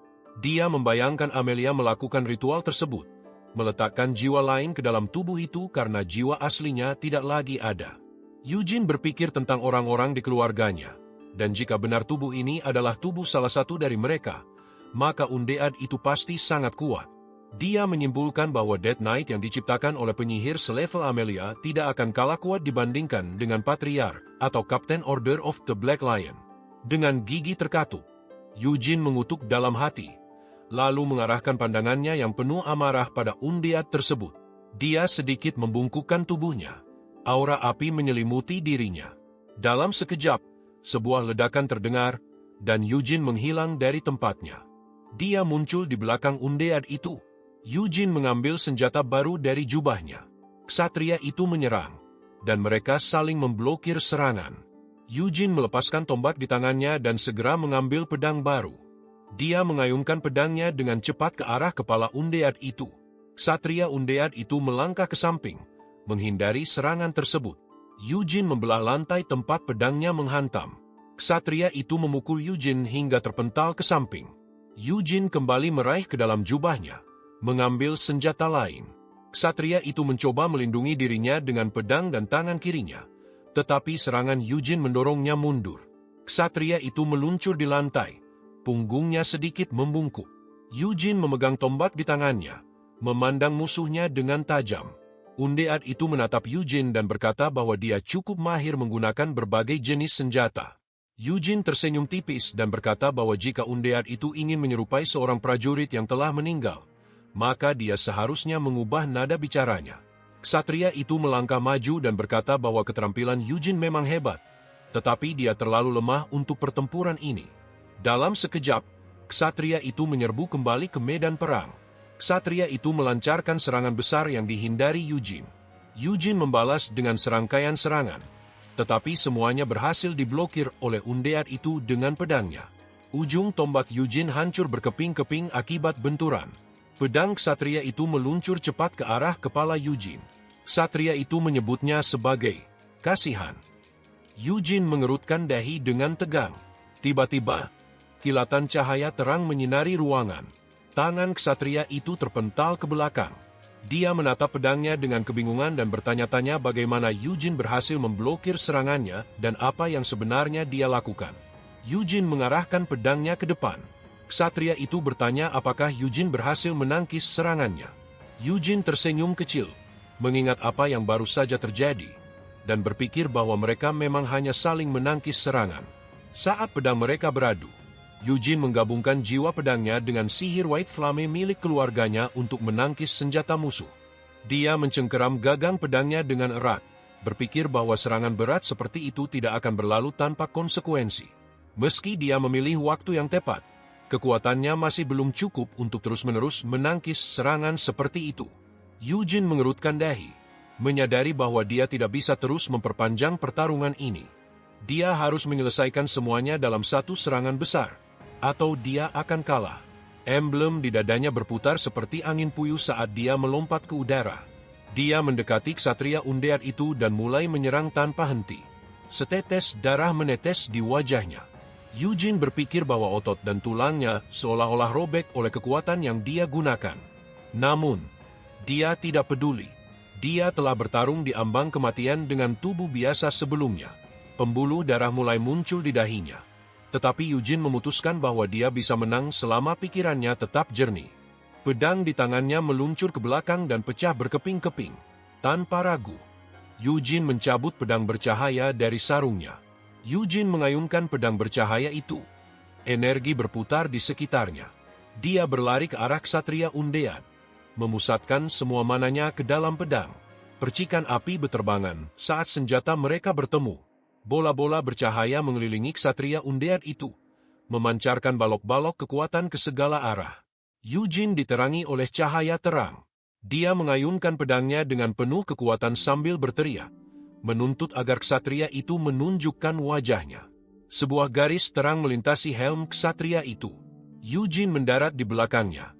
Jubahnya berkibar oleh angin. Bagian-bagian helm ksatria itu jatuh ke tanah, mengungkapkan wajahnya.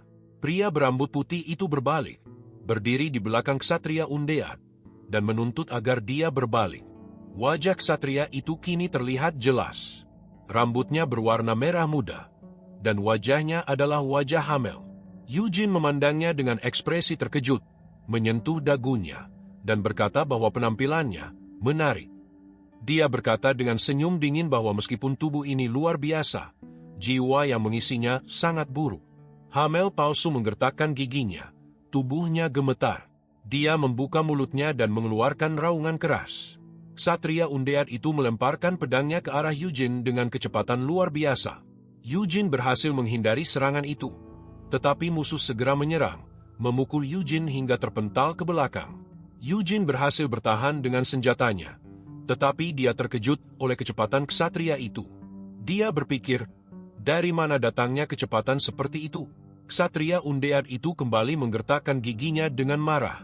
Eugene berpikir bahwa meskipun ksatria itu bertarung dengan senjata yang tidak biasa dia gunakan, kekuatannya tetap luar biasa. Wajah Eugene berkeringat, dan dia menyadari bahwa Death Knight bisa memulihkan hampir semua lukanya dengan cepat. Eugene tahu bahwa untuk membunuh ksatria ini, dia harus menghancurkan jantungnya. Dia mencengkeram gagang pedangnya dengan erat, bertanya-tanya apakah dia bisa menangkis semua serangan musuh.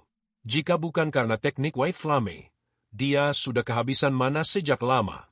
Melihat pedang di tangannya, Eugene berpikir dengan marah bahwa jika sesuatu tampaknya tidak mungkin, maka dia harus membuatnya mungkin. Hamel palsu dengan cepat menyerang ke depan. Eugene menangkis serangannya, memamerkan giginya dengan penuh determinasi. Bola-bola cahaya berputar di sekelilingnya, memancarkan energi ke segala arah. Ksatria Undead itu mendarat di samping. Tangan dan kakinya memancarkan kekuatan iblis. Eugene mengamatinya dan berpikir bahwa postur bertarungnya seperti binatang buas, kegilaan dan naluri liar. Dia membayangkan seekor serigala dan menyimpulkan bahwa ini adalah Lentro, jiwa binatang buas di dalam tubuh manusia. Telapak tangan ksatria itu bercahaya merah. Eugene terkejut dan mengutuk dalam hati. Dia mengeluarkan pecahan biru dari jubahnya dan melemparkannya ke arah monster itu. Namun, dengan gerakan tajam, ksatria itu berhasil menangkis pecahan tersebut. Eugene menatapnya dengan marah, berpikir bahwa dia perlu sepenuhnya menyingkirkan kekuatan iblis itu. Dia memutuskan bahwa pecahan pedang Moonlight mungkin bisa melemahkannya, dan jika dia berhasil, maka semuanya akan berakhir untuk ksatria itu. Ksatria Undead itu mengulurkan cakarnya yang bersinar merah, menyerang dengan kekuatan besar yang meninggalkan bekas luka merah di tanah. Eugene, dengan pedangnya di tangan, bersiap untuk menghadapi serangan itu. Eugene mencengkeram pecahan biru di tangannya dan menghantam dada ksatria Undead dengan itu. Monster itu menjerit keras, dan sinar merah dari kekuatan iblis menyebar di sekelilingnya. Eugene, dengan ekspresi tenang, memandang peristiwa itu sambil tetap memegang pecahan tersebut. Dia menyimpulkan bahwa kekuatan iblisnya telah menghilang, dan pertahanan ksatria itu melemah. Tanpa membuang waktu, Eugene menyerang. Pedangnya menembus dada ksatria Undead. Bola-bola cahaya berkedip di sekitar mereka, diikuti oleh ledakan kekuatan. Pecahan biru itu jatuh ke lantai dan memantul tidak jauh dari Eugene. Ksatria Undead itu berdiri dengan tubuh bungkuk. Eugene menyeringai dan mengejek, bertanya apa yang ada di dadanya. "Apa kau masih punya keberanian menyebut dirimu Hamel?" katanya dengan nada sinis. Di dada monster itu, ada sebuah batu merah. Ksatria itu menutupi lukanya dengan tangan, memerintahkan Eugene untuk tidak melihatnya. Eugene menunjuk dan bertanya, "Apa itu? Sebuah batu atau hatimu?" Dengan teriakan marah, Ksatria Undead itu menyerbu Eugene, menghantamnya dengan bahu. Eugene terlempar ke dinding, menyentuh dadanya, lalu meludah darah. Eugene menatap musuhnya yang marah dengan senyum lemah, lalu berkata, "Kau bukan Hamel. Kau hanyalah Death Knight yang menyedihkan. Bahkan bukan manusia. Kau hanyalah seorang Lentrop." Pria berambut merah itu berteriak dengan marah, mengklaim bahwa dia adalah Hamel. Eugene mengangkat jari tengahnya sambil mengutuknya. Ksatria Undead itu mengelilingi tangannya dengan cakar iblis, mencengkeram bahu Eugene dengan kuat. Monster itu menggeram, sementara Eugene menyipitkan mata, berpikir apakah dia benar-benar akan mati seperti ini. Namun, dia meyakinkan dirinya sendiri bahwa ini belum akhir. "Terlalu cepat untukku mati," pikirnya. Tangan Eugene gemetar, menyadari bahwa jika semuanya tidak berjalan sesuai rencana, dia mungkin tidak bisa bergerak untuk sementara waktu. Dia menatap Ksatria Undead yang menyeringai dan berpikir bahwa satu-satunya cara adalah menang, bahkan jika hanya potongan dirinya yang tersisa. Eugene berdiri di dekat dinding, berpikir bahwa serangan balasan yang dia rencanakan akan memiliki efek besar. Dia tahu bahwa dia tidak bisa mengalahkan Death Knight ini sekarang, tetapi dia yakin itu masih mungkin. Saat itu, Rahman tiba-tiba berlari dan memanggil Eugene. Dengan pandangan heran, Eugene melihat ke samping, mengenali pria itu, dan berpikir bahwa dia adalah orang bodoh karena datang ke sini setelah dia secara sengaja memukulnya agar melarikan diri. Rahman mencengkeram senjatanya dan berteriak bahwa monster itu harus menjauh dari Tuan Muda. Ksatria Undead itu melepaskan satu tangan dan melemparkan Eugene ke depan dengan kekuatan besar, membuatnya menghantam dinding dengan keras. Rahman menyerang, tetapi pedangnya patah. Monster itu mencengkeram leher Rahman dengan cakar iblisnya. Dengan napas terengah, Rahman berteriak kepada Eugene agar lari sementara dia menahan monster itu.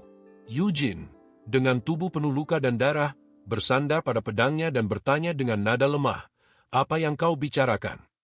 Rahman, dengan ekspresi terkejut, berpikir bahwa Tuan Muda sudah terpojok, tetapi masih bisa tertawa. "Orang ini benar-benar luar biasa," pikirnya. Ksatria Undead itu menyeringai dan melemparkan tubuh Rahman ke arah Eugene. Tubuh Rahman menghantam Eugene dengan keras, melempar mereka berdua ke samping. Rahman jatuh di dekat Eugene dan membantu Tuan Muda itu bangkit. Sambil melihat Eugene, dia berkata bahwa dia akan membeli waktu agar Eugene bisa melarikan diri. Namun, Eugene, yang tubuhnya berlumuran darah, berkata bahwa itu tidak ada gunanya. Dia menunjuk ke belakang dan berkata bahwa pintu itu ada tepat di belakang mereka. Ksatria Undead itu menggeram, mengatakan bahwa pintu itu tidak bisa dibuka, bahwa tidak ada yang mampu membukanya. Eugene menyeringai dan menjawab, "Begitu, ya? Sekarang aku ingin membukanya lebih dari sebelumnya." Dia meraih pintu itu, berpikir bahwa jika diperlukan, dia akan menggunakan kemampuan Ignition. Namun, pertama-tama dia ingin tahu apa yang ada di balik pintu itu. Eugene menyentuh pintu besar itu, berpikir bahwa ini adalah makam Hamel, dan dia adalah Hamel. Jika Sienna atau orang lain mengharapkan reinkarnasinya, maka pintu yang tidak dapat dibuka ini pasti ditujukan untuk pemilik makam itu. Cahaya mulai muncul dari balik pintu yang terbuka. Ksatria Undead itu menatap dengan terkejut, sementara Eugene melangkah masuk bersama Rahman. Hamel palsu menatap pintu yang tertutup dengan ekspresi heran. Rahman terjatuh dengan teriakan, tetapi segera bangkit, bertanya tempat macam apa ini. Eugene menghampirinya dan menepuk lehernya, membuat Rahman pingsan. Melihat Rahman yang tak sadarkan diri, Eugene bergumam bahwa dia tidak bisa menyebut pria itu berguna, tetapi karena dia mencoba membantu, mungkin lebih baik dia tidur di sini daripada mati di luar. Eugene kemudian menoleh ke samping, dan matanya membelalak karena terkejut. Dia bertanya-tanya mengapa Burma meninggalkannya di sini.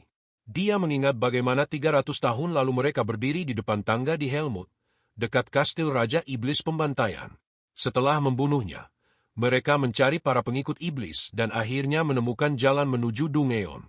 Sienna menyentuh tulisan-tulisan kuno di dinding Dungeon itu, menemukan artefak kuno yang usianya tidak bisa dipastikan. Sienna menyatakan bahwa tulisan-tulisan itu berasal dari era mitos. Di depan mereka, sebuah pedang bercahaya tampak tertanam di dalam Dungeon. Itu adalah pedang Moonlight Blade. Hamel, sambil mengepalkan tinjunya, berkata bahwa semua senjatanya telah hancur selama melawan Raja Iblis. Dengan senyum lebar, dia berkata, "Aku akan mengambil ini. Tidak ada yang keberatan, kan?"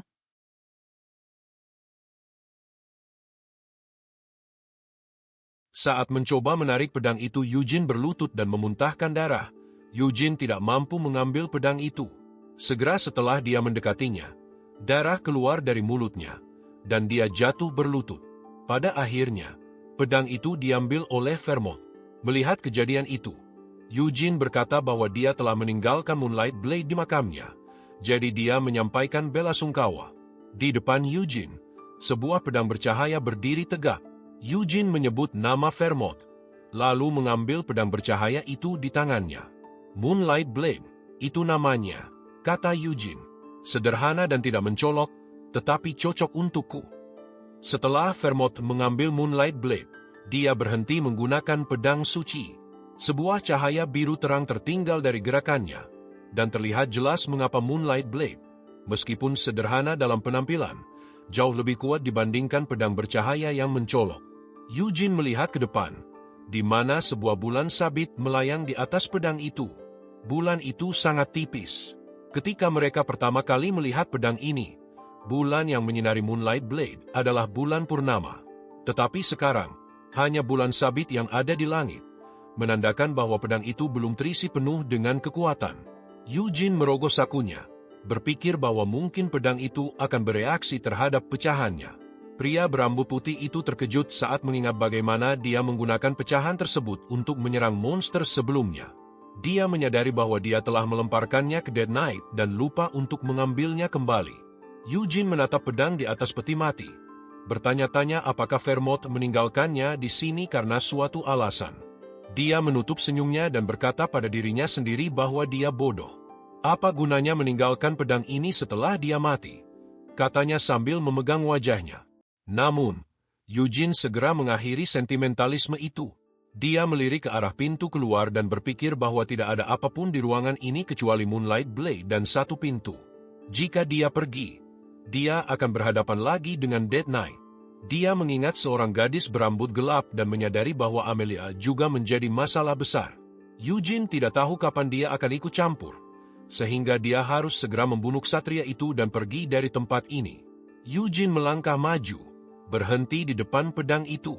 Dia berpikir bahwa dia tidak tahu apa yang dipikirkan Vermont saat meninggalkan pedang ini di sini.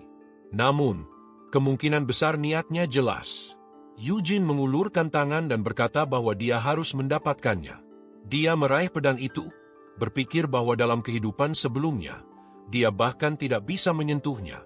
Tetapi sekarang, dia telah bereinkarnasi sebagai keturunan Vermont. Apakah itu cukup untuk memilikinya? Dengan tegas, Eugene berkata bahwa dia harus melakukannya. Lagi pula, pedang ini ditinggalkan untukku, katanya. Telapak tangannya meraih cahaya itu. Eugene menggertakkan giginya dengan tegang. Saat dia mendekati cahaya itu, napasnya semakin berat, dan mananya mendidih. Jika dibiarkan, itu bisa memberontak.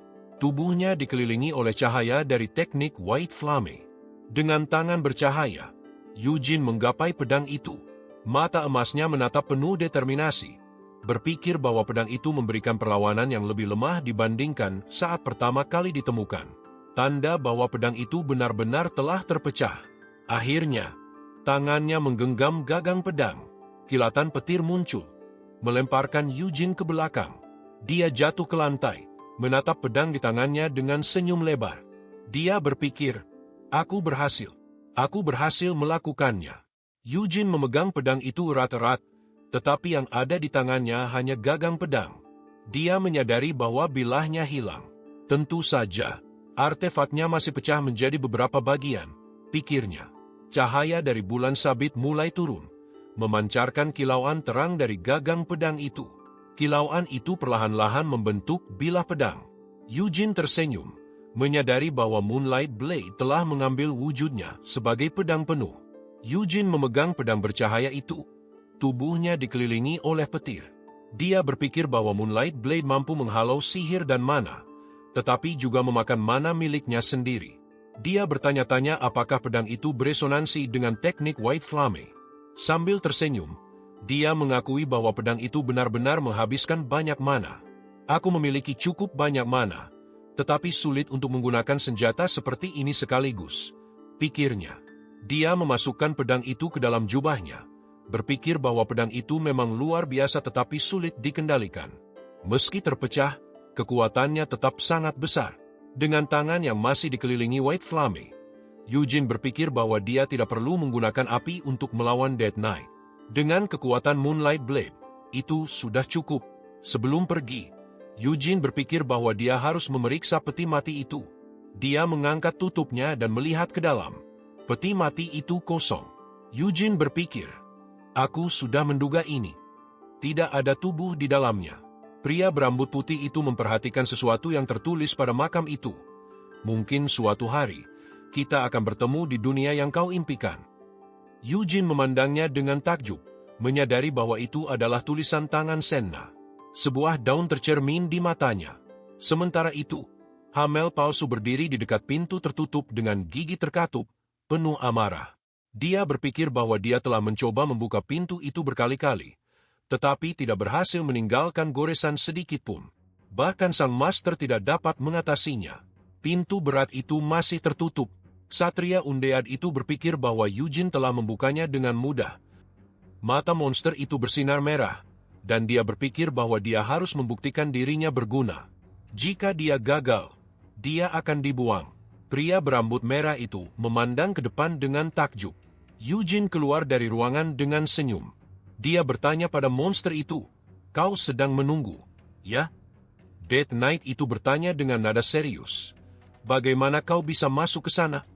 Eugene menjawab dengan senyum kecil, "Aku hanya masuk." Dengan dahi berkerut, ksatria itu bertanya, "Apa yang kau lihat di dalam?" Eugene meletakkan jarinya di bibirnya dan berkata, "Rahasia."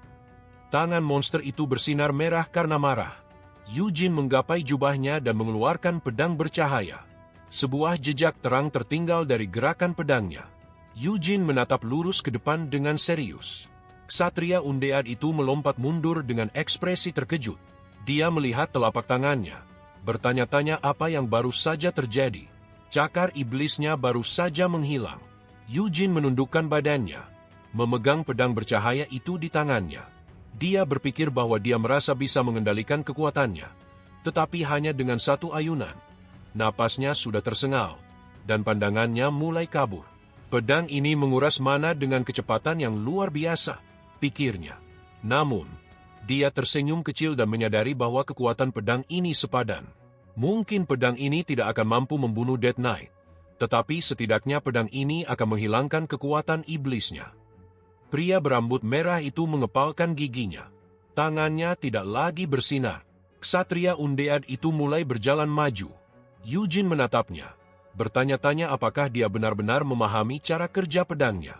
Tampaknya ksatria itu memutuskan untuk bertarung dengan tinju. Eugene tertawa kecil, berkata bahwa itu bukan pilihan yang bijak. Dengan tangannya yang lain, Eugene mengeluarkan pedang biasa. Sebuah retakan muncul di lantai akibat lompatan ksatria Undead itu. Sinar terang dari serangan mereka memenuhi udara di sekitar Eugene. Dia menggenggam pedangnya erat-erat. Ksatria Undead itu melompat mundur untuk menghindar. Eugene tersenyum, bertanya, "Kau sudah takut, ya?"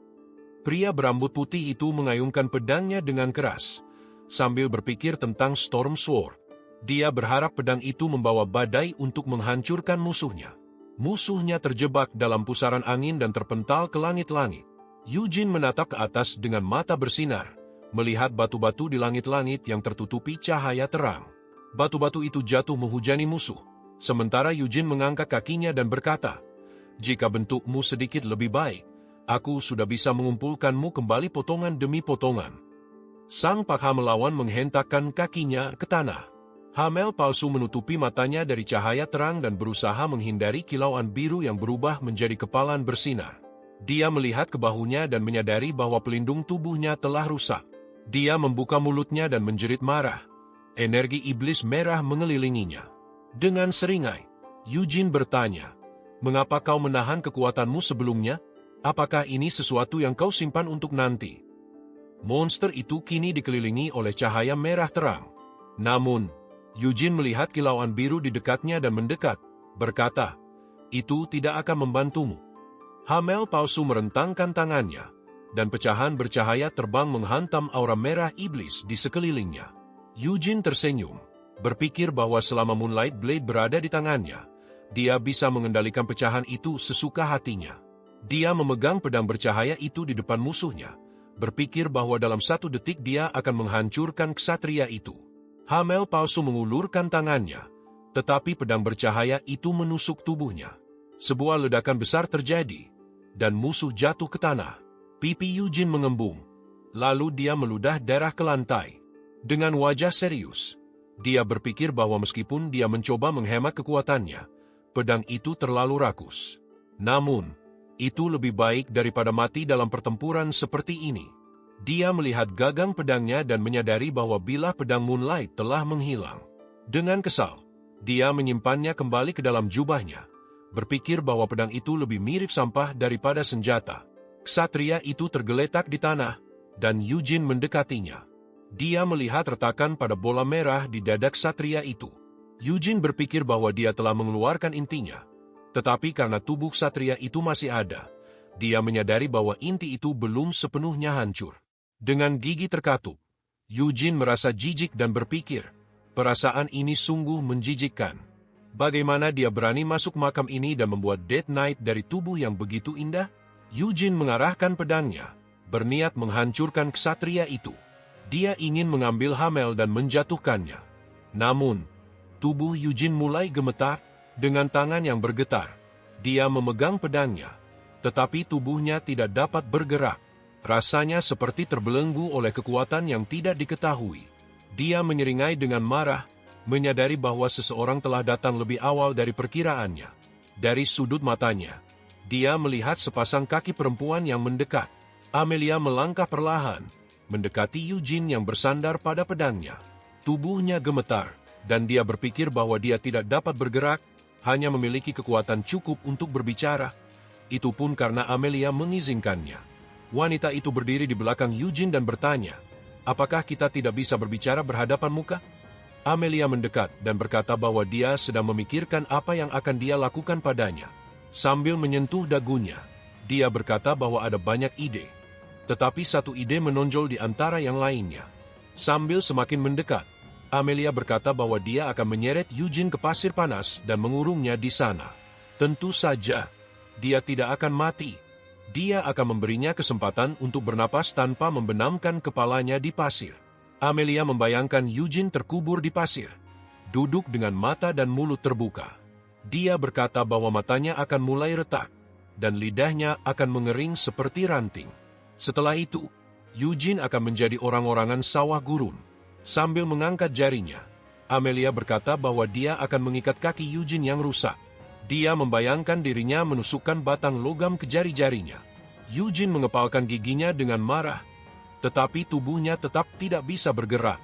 Amelia mendekat dari belakang, berkata bahwa dia akan menghancurkan tubuhnya dari ujung jari hingga kepalanya. Bahu Eugene akan cacat di kedua sisi, dan dia akan digantung dengan lengan yang bengkok. Amelia menyentuh pipi Eugene dengan lembut dan menjelaskan bahwa, karena matanya sudah akan pecah, dia tidak akan dapat melihat apa yang terjadi padanya. Namun, dia tetap akan merasakan rasa sakitnya. Rasa sakit yang tak tertahankan. Eugene berdiri dengan tangan terentang, gemetar. Amelia berkata bahwa rasa sakit itu mungkin akan membunuhnya karena syok, tetapi dia tidak akan membiarkannya mati. Amelia membayangkan bayangan Eugene yang tergantung sebagai orang-orangan sawah dan berkata, "Kau akan menjadi orang-orangan sawah gurun." Amelia, yang berdiri di belakang Eugene, dengan nada mengejek bertanya apakah dia tahu siapa dirinya. Eugene menjawab dengan tegas bahwa dia adalah Amelia.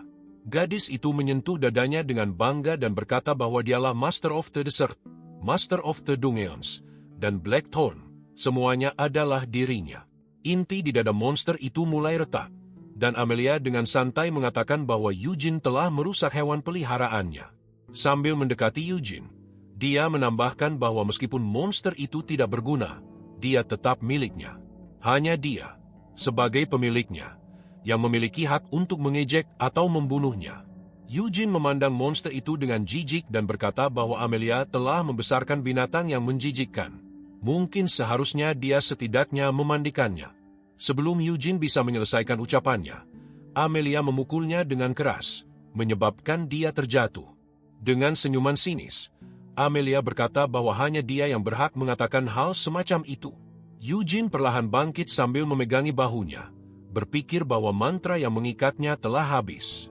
Namun, dia bertanya-tanya apakah dia benar-benar bisa membunuh Amelia dalam kondisi seperti ini. Di tangan gadis itu, dia melihat tongkat kerangka. Dia berpikir bahwa ini seperti mimpi buruk. Amelia jauh lebih kuat daripada Dead Knight. Bahkan jika dia menggunakan teknik Ignition, dia tidak akan menang.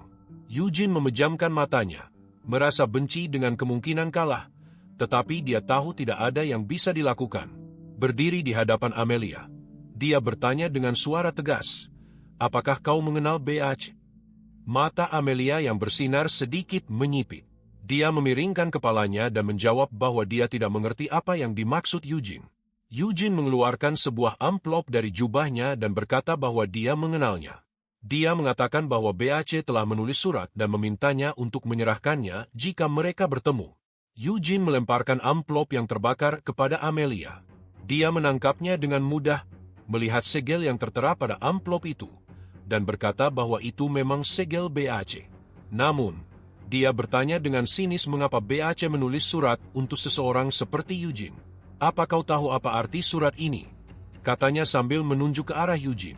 Eugene, sambil tersenyum tipis, menjawab bahwa menurut BAC, jika Amelia memiliki surat itu, maka tidak peduli apa yang dia lakukan, dia tidak akan membunuhnya. Amelia menatapnya dengan mata ungu yang bersinar, menjawab, tidak sepenuhnya. Sambil menyentuh dadanya, dia menjelaskan bahwa dulu BAC membantunya, dan dia telah berjanji untuk memenuhi satu permintaan sebagai balasannya. Dia membayangkan sosok BAC dan berkata bahwa bahkan untuk BAC, bantuan dari Amelia sangat berarti. Namun, selama beberapa dekade, BAC tidak pernah meminta apapun darinya. Amplop itu terbakar dengan api ungu. Amelia bertanya kepada Eugene apakah dia mengerti apa artinya ini. Sambil mengangkat jarinya, dia berkata bahwa karena Eugene membawa surat itu kepadanya, dia bisa meminta sesuatu sebagai gantinya, sesuai dengan kemampuannya. Dengan nada tegas, Amelia menunjuk ke arah Eugene dan berkata, "Jika kau tidak ingin mati, mintalah untuk dibiarkan hidup. Maka aku tidak akan membunuhmu. Tapi aku tidak akan membiarkanmu pergi begitu saja. Kau harus memberitahuku bagaimana dan mengapa kau datang ke sini." Eugene, yang masih berdiri dengan bahu tegak, mendekatkan wajahnya ke arahnya dan berkata dengan senyum liar, "Aku meminta sesuatu, bunuh aku." Amelia terkekeh kecil, lalu mengulangi, "Aku sudah bilang, hanya sesuatu yang ada dalam kekuatanku." Dengan senyum dingin, Amelia berkata bahwa Eugene hanya memiliki dua pilihan. Jika dia memilih untuk tidak menjawab, maka Amelia akan menghargai keputusan itu dengan membunuhnya. Namun, jika dia memilih untuk hidup, maka dia harus menjelaskan semuanya kepadanya. Eugene menatapnya dengan serius. Dengan kedua tangan terbuka, Amelia berkata agar dia tidak khawatir. Dia tidak akan berkata bahwa dia tidak akan membunuhnya atau membuatnya menderita. Sambil tertawa kecil, dia berkata, "Aku bahkan tidak perlu mencoba, karena ada banyak cara untuk mendapatkan jawaban darimu." Amelia menatap Eugene dengan tatapan tertarik, bertanya bagaimana dia bisa sampai ke tempat ini, tempat yang bahkan Sultan tidak tahu, kecuali beberapa penyihir pasir lokal. Cahaya ungu bersinar dari tubuhnya saat dia bertanya apakah salah satu dari mereka telah berhubungan dengan Eugene. Amelia berkata bahwa akan sangat aneh jika mereka tidak melakukannya.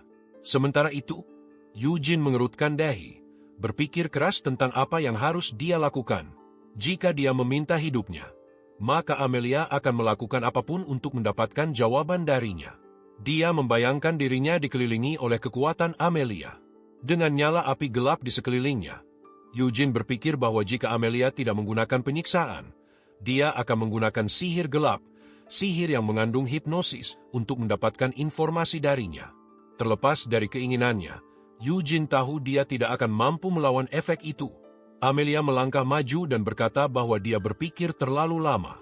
Sambil menyilangkan tangannya, dia menambahkan bahwa dia hanya bisa mendengar pikirannya setelah dia mengutarakan keinginannya. Eugene menatap Amelia, bertanya-tanya apakah dia harus mencoba melarikan diri dengan menggunakan Ignition. Namun, dia menyadari bahwa jika dia tertangkap lagi, dia tidak akan memiliki kesempatan lain. Amelia memulai hitungannya, berkata bahwa dia hanya akan memberi waktu sampai hitungan ketiga. 1. Ucapnya. Eugene mengepalkan giginya, berpikir apakah menjual nama Leonhard akan berguna bagi seorang penyihir gila sepertinya. Amelia mengulurkan tangannya.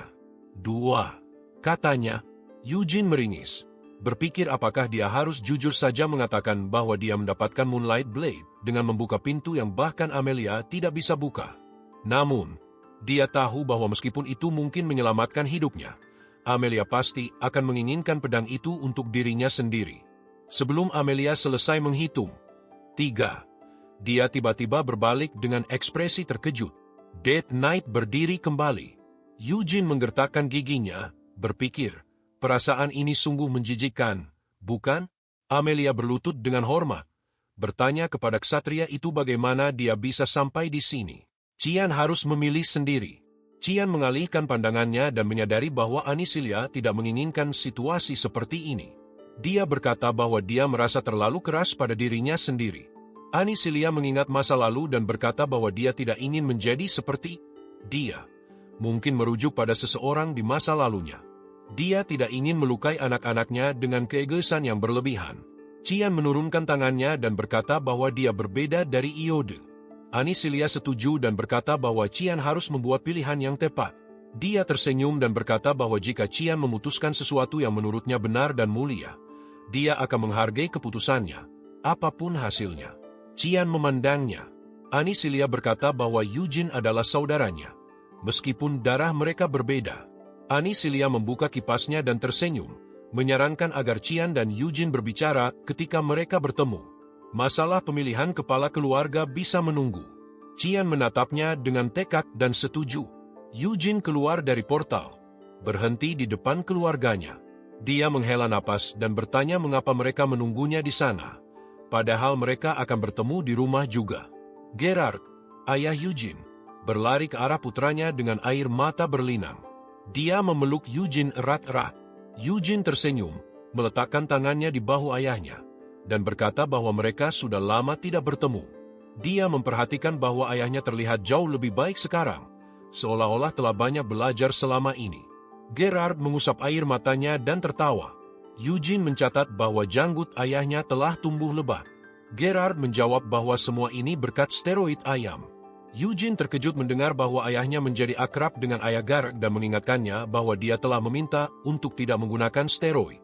Kemudian Eugene melihat Anisilia berdiri di belakang Gerard. Eugene membungkuk, meminta maaf kepada ibunya karena terlambat menyapanya. Anisilia melambaikan tangannya dan berkata bahwa tidak perlu berbicara terlalu formal dalam keluarga. Eugene melihat sekeliling dan bertanya di mana kepala keluarga berada. Anisilia tersenyum dan menjelaskan bahwa dia saat ini berada di Black Lion Castle untuk upacara kedewasaan. Dia bertanya apakah Eugene tahu tentang upacara itu. Eugene terkejut. Anisilia menjelaskan bahwa dalam tradisi keluarga Leonhardt, semua anggota keluarga, termasuk kerabat, harus hadir pada upacara tradisional, tetapi hanya anak-anak biologis yang ikut serta dalam upacara tersebut. Anisilia melanjutkan bahwa Iode, yang 2 tahun lebih tua dari Eugene, seharusnya sudah menjalani upacara itu. Namun, upacara itu ditunda karena Iode diisolasi dari keluarga akibat pengaruh sihir hitam. Tahun depan, 3 orang akan menjalani upacara kedewasaan: Ciel, Qian, dan Eugene. Anisilia mencatat bahwa acara itu akan lebih megah dari sebelumnya. Eugene menatapnya dengan cermat dan bertanya apakah ini adalah ide kepala keluarga.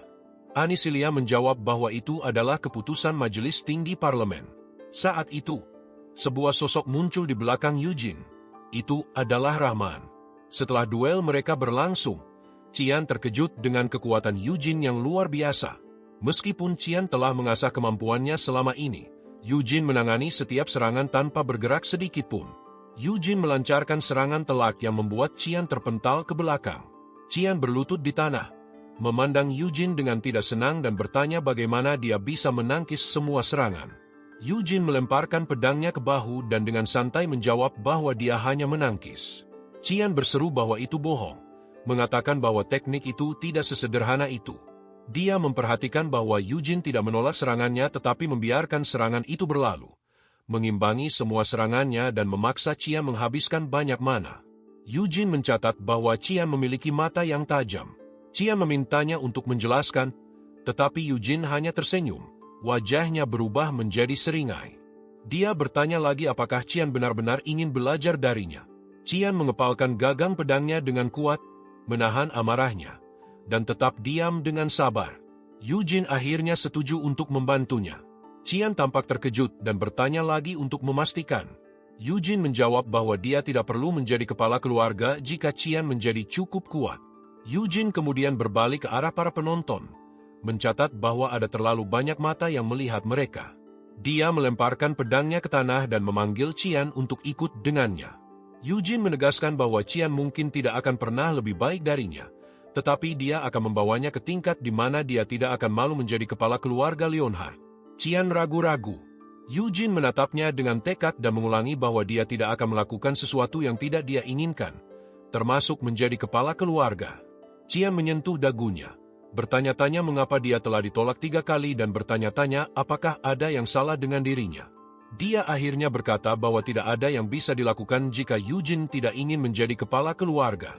Eugene mengolok-olok Qian, menyebutnya tidak memiliki kebangsawanan karena dia tidak menjalani pelatihan sebagai pewaris.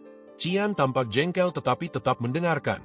Ketika Qian bertanya kapan Eugene akan mengajarinya, Eugene menjawab bahwa dia sibuk untuk saat ini tetapi akan menuliskan instruksi untuk Qian nanti.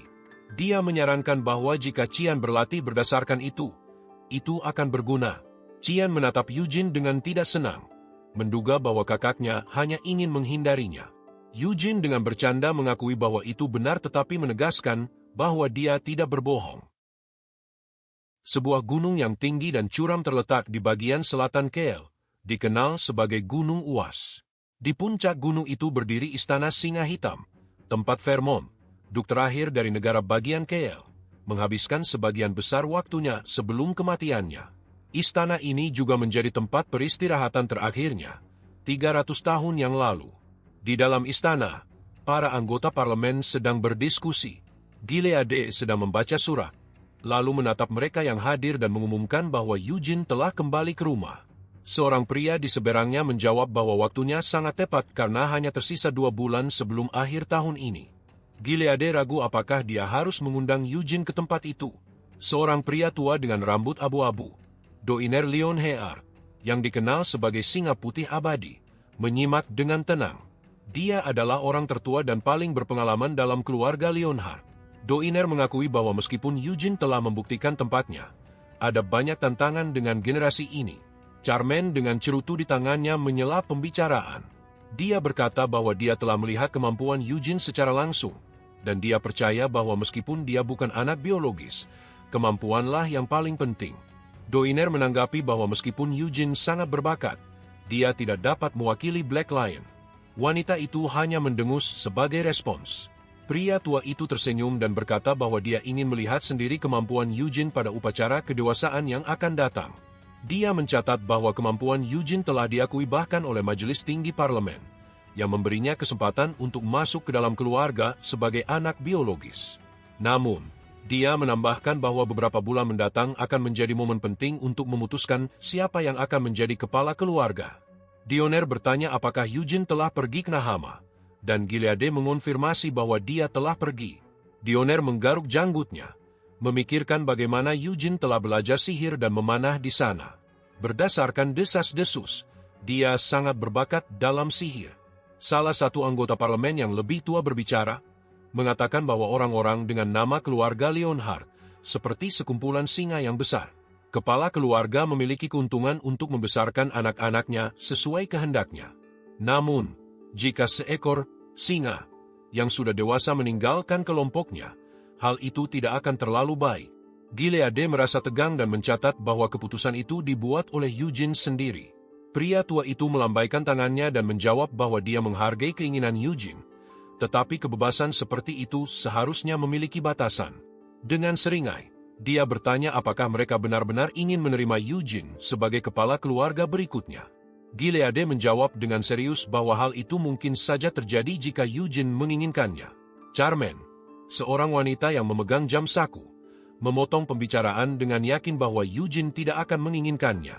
Dia mencibir dan menyebutkan bahwa menurut Ciel, Eugene menganggap posisi itu begitu menjijikkan hingga dia akan menolaknya. Pria tua itu tersenyum, berharap Eugene tidak berubah pikiran. Di depan Anisilia, 2 bersaudara, Eugene dan Qian, berdiri mendengarkan arahan. Wanita itu memegang kipas di tangannya dan menjelaskan bahwa anggota majelis tinggi telah diundang secara pribadi untuk menghadiri upacara kedewasaan. Ciel sudah berada di Istana Singa Hitam, jadi kedua bersaudara itu bisa pergi bersama.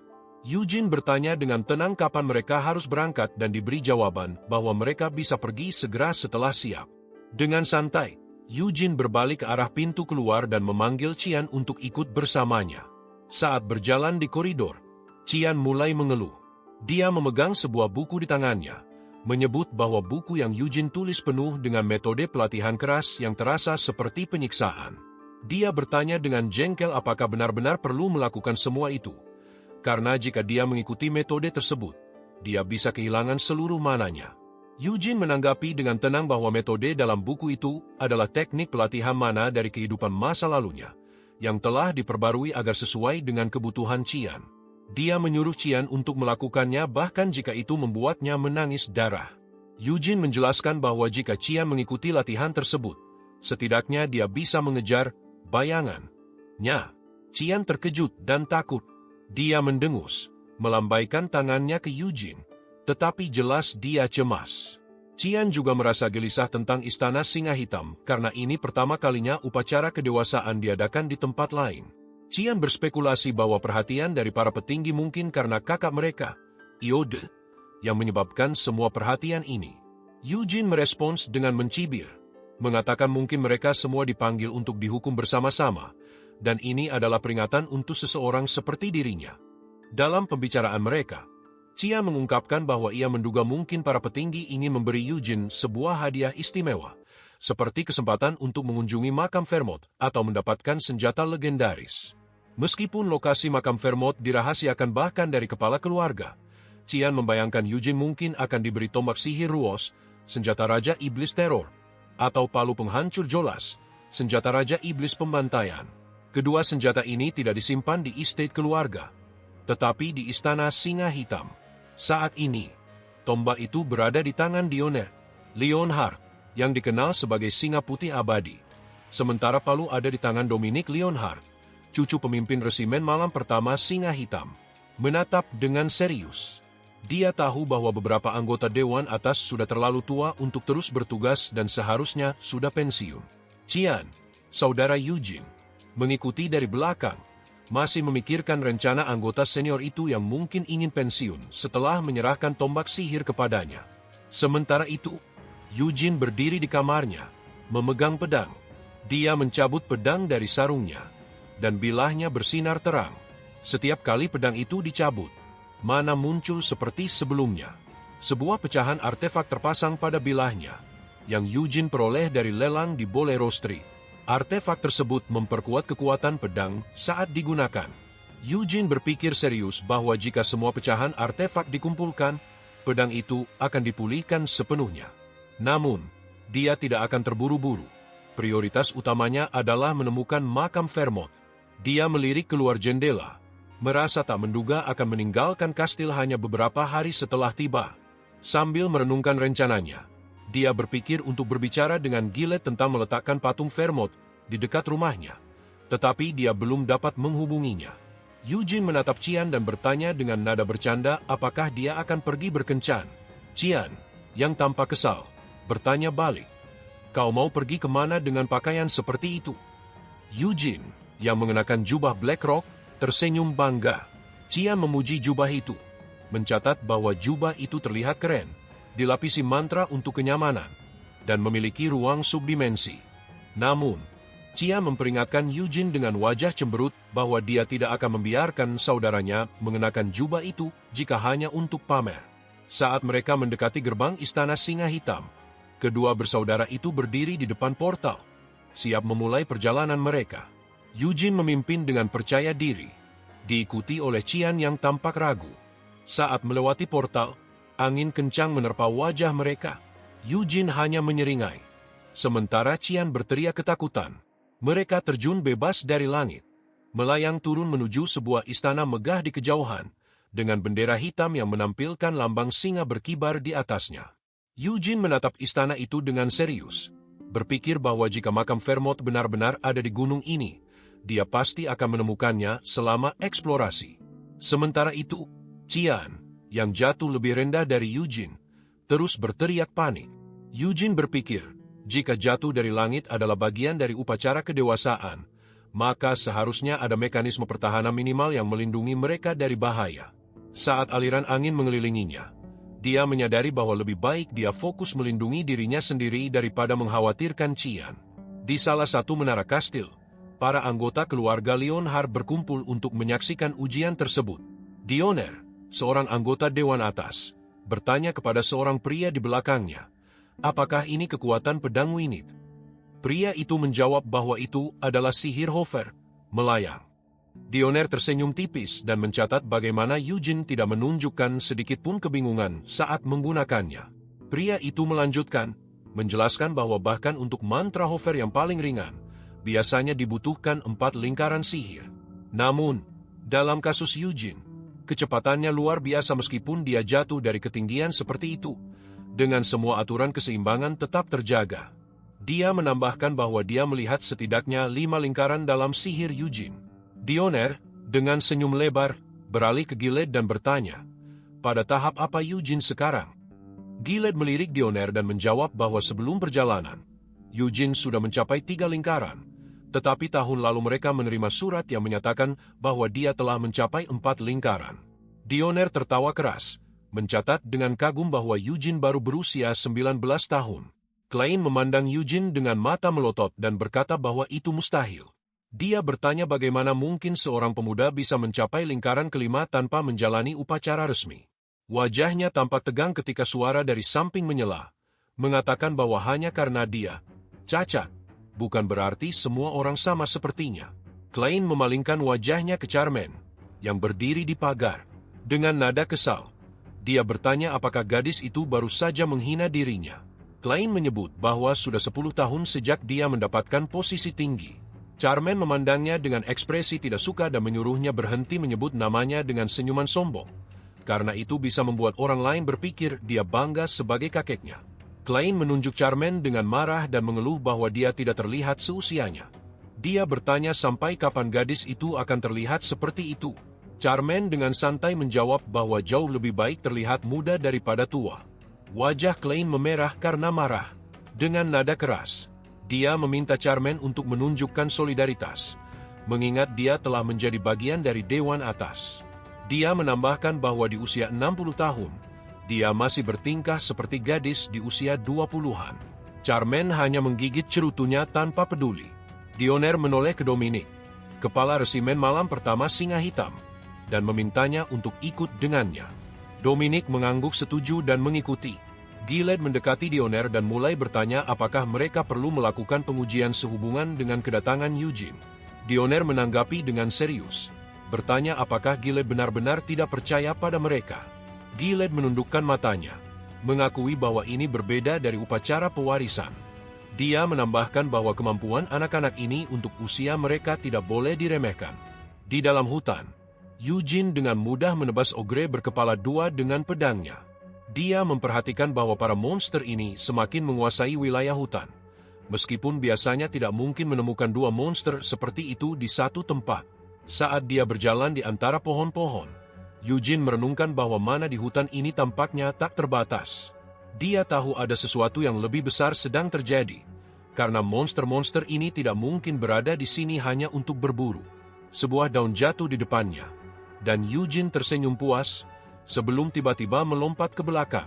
Seekor wiren merah muncul di depannya. Eugene menatap wiren itu dan bertanya kapan ia mulai bergerak. Di atas wiren, Ciel menarik tali kekang dan bertanya bagaimana Eugene bisa menghindari serangannya. Eugene melambai santai dan menjawab bahwa angin telah mempercepat reaksinya. Dengan senyum kecil, dia menepuk leher wiren itu, menyindir bagaimana Ciel bisa menyerangnya tanpa menyapa terlebih dahulu, terutama setelah lama tak bertemu. Ciel memandangnya dengan terkejut dan bertanya apakah kepalanya sakit. Eugene mengangkat wajahnya dengan penasaran, bertanya kenapa seharusnya sakit. Ciel menunjuk ke dahinya, menjelaskan bahwa ada penghalang yang dipasang di seluruh perimeter hutan, dirancang untuk membuat pikiran menjadi kabur. Eugene melihat ke belakang dan menyadari bahwa itulah alasan dia merasa sedikit pusing pada awalnya. Namun, dia tersenyum kecil dan berkata bahwa dia kuat secara mental, sehingga pengaruh penghalang itu tidak begitu terasa. Ciel, yang kini mengingat saudaranya Cian, terkejut. Dia berpikir bahwa penghalang ini bisa menghancurkan kesadaran dengan memperlihatkan ketakutan terdalam seseorang. Dia mengenang bagaimana Cian, ketika terjebak dalam ilusi hantu, mulai berteriak-teriak ketakutan. Eugene memandang Ciel dengan senyuman, berpikir bahwa dia telah mengalami begitu banyak serangan psikologis di kehidupan sebelumnya sehingga dia sudah kebal. Selain itu, penghalang di hutan ini tidak benar-benar dirancang untuk menghancurkan pikiran secara total. Ciel turun dari wiren dan berkata bahwa dia awalnya tidak berniat menyerang Eugene langsung. Dia hanya ingin melihat bagaimana Eugene bereaksi terhadap ketakutan mendadak. Namun, dia mulai mengeluarkan rapiernya, bersiap untuk bertindak lebih jauh. Eugene bersiap dengan pedangnya, berpikir bahwa dia tidak menyangka akan bertarung dengannya secara tiba-tiba. Dia mencabut senjatanya dan tersenyum, mengatakan bahwa dia tidak akan mengalah. Ciel berlari di sepanjang tubuh Wirennya. Eugene mengayunkan pedangnya, tapi Ciel melompat dan mendarat di sebuah pohon. Sesaat kemudian, dia mendorong dirinya dari pohon itu dan menyerang Eugene lagi. Ciel melompat mundur setelah menyerang, dan bola-bola biru mulai muncul di sekitarnya. Eugene menunjuk dengan jarinya dan bertanya apakah dia bisa menghindar di udara. Wiren itu meraung keras, mengepakkan sayapnya untuk memberikan dorongan bagi Ciel. Wajah Eugene menunjukkan rasa heran. Dia menyadari bahwa Ciel mempercepat gerakannya dengan bantuan sayap Wife. Ciel meluncur maju dengan pedang di tangannya. Alisnya berkerut tajam. Eugene melompat mundur untuk menghindari serangannya. Ciel menggertakkan giginya dengan kesal, lalu melompat kembali mengejar Eugene. Kali ini, Eugene mengayunkan cambuknya. Tali itu melilit di pinggang Ciel, dan dia membanting gadis itu ke tanah. Eugene menarik cambuknya ke arah dirinya, dengan santai mencatat bahwa dia telah menangkap Ciel. Ciel mengangkat kepalanya dan berseru bahwa dia belum selesai. Wiren itu tiba-tiba muncul di belakang Eugene. Eugene melompat mundur untuk menghindari gigi Wiren itu, lalu mengayunkan pedangnya. Ciel, yang masih terikat, berteriak agar Eugene tidak membunuh Wirennya. Eugene menatapnya dengan mata terbelalak, terkejut oleh permintaan gadis itu. Dengan tangan terkepal, Ciel bersikeras, memohon Eugene untuk tidak membunuh Wiren itu. Eugene mengembalikan pedangnya ke sarung, berpikir bahwa permintaan Ciel sangatlah tidak masuk akal. Dia yang memulai pertarungan dan sekarang memohon belas kasihan. Saat Wiren itu terbang ke arahnya, Eugene berkata bahwa Wiren itu beruntung hari ini. Eugene menendang wajah Wiren itu, melayang lebih tinggi di udara, lalu memukul kening Wiren itu dengan kepalan tangan. Wiren itu terjatuh ke tanah dengan keras. Ciel berhasil melepas tali di tubuhnya. Rapiernya mulai bersinar terang, dan dia meluncur ke udara, senjatanya siap menyerang. Eugene mengulurkan tangan untuk menghadapi rapier Ciel. Gadis itu mengepalkan giginya erat-erat, berpikir bahwa Eugene pasti sudah gila mencoba menahan pedangnya dengan tangan kosong.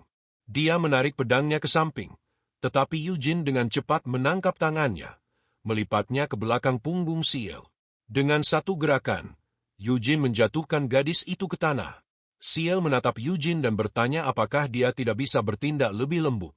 Eugene tersenyum licik dan menjawab bahwa dia hanya akan lebih lembut jika Ciel berhenti menyerangnya. Saat Eugene menindihnya, Ciel menyerah dan mengakui bahwa hasilnya sudah jelas sejak awal. Dia tidak bisa menguji kemampuan Eugene.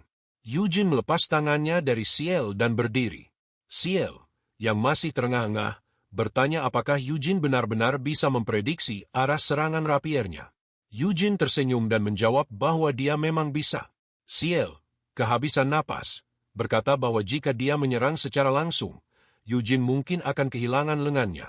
Eugene tersenyum percaya diri dan menjawab bahwa dia yakin Ciel tidak akan melakukannya, sehingga dia tidak perlu mengambil risiko.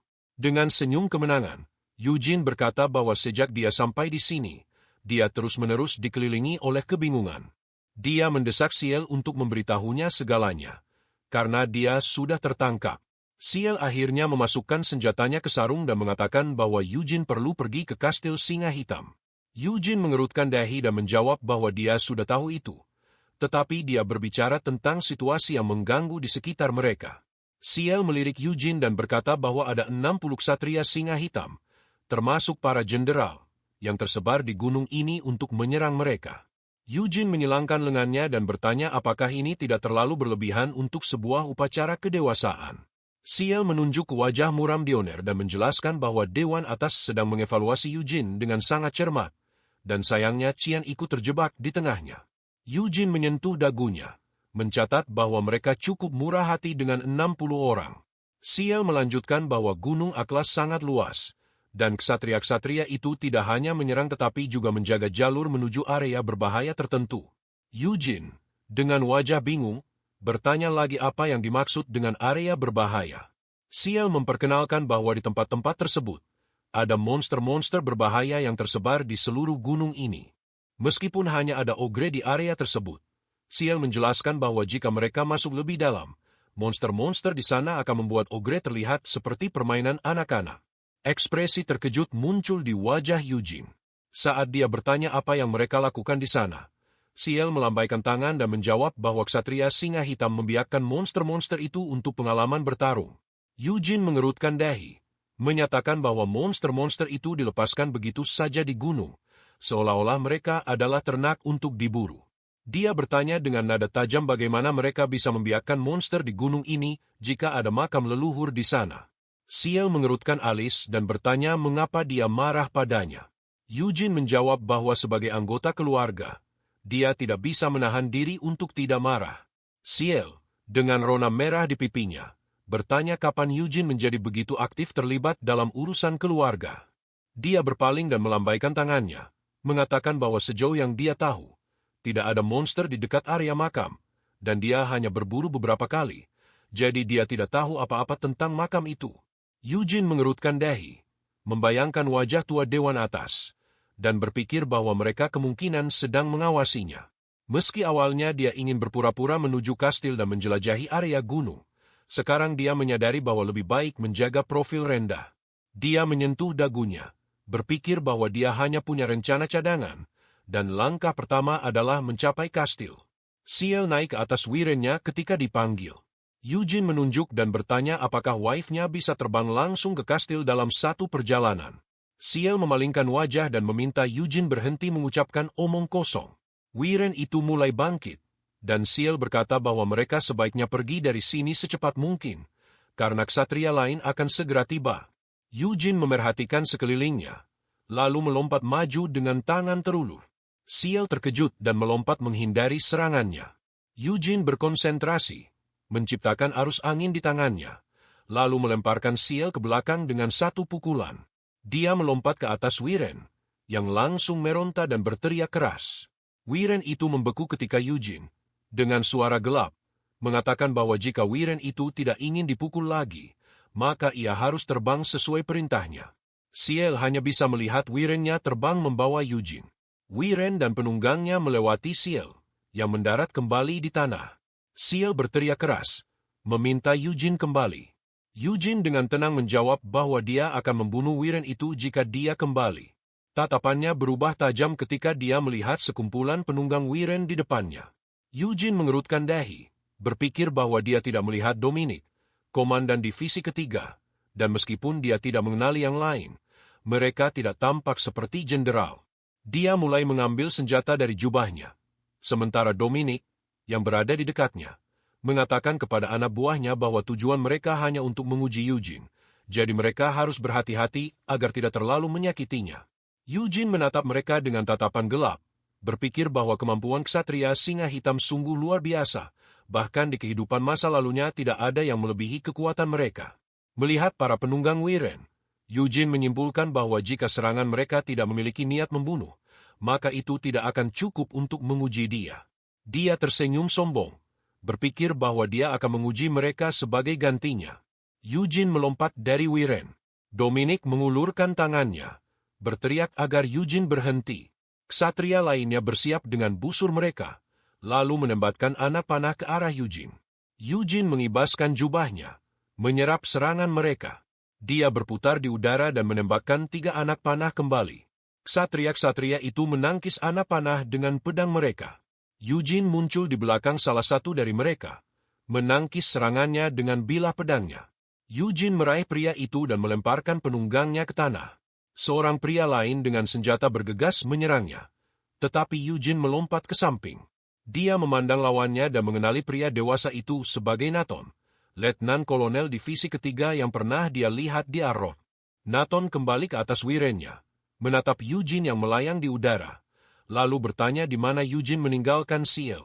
Eugene mengambil tombak dari jubahnya dan menjawab bahwa dia meninggalkan Ciel di tanah. Nathan dan Eugene kemudian terlibat dalam duel senjata, dengan tombak Eugene dan senjata Nathan saling berbenturan.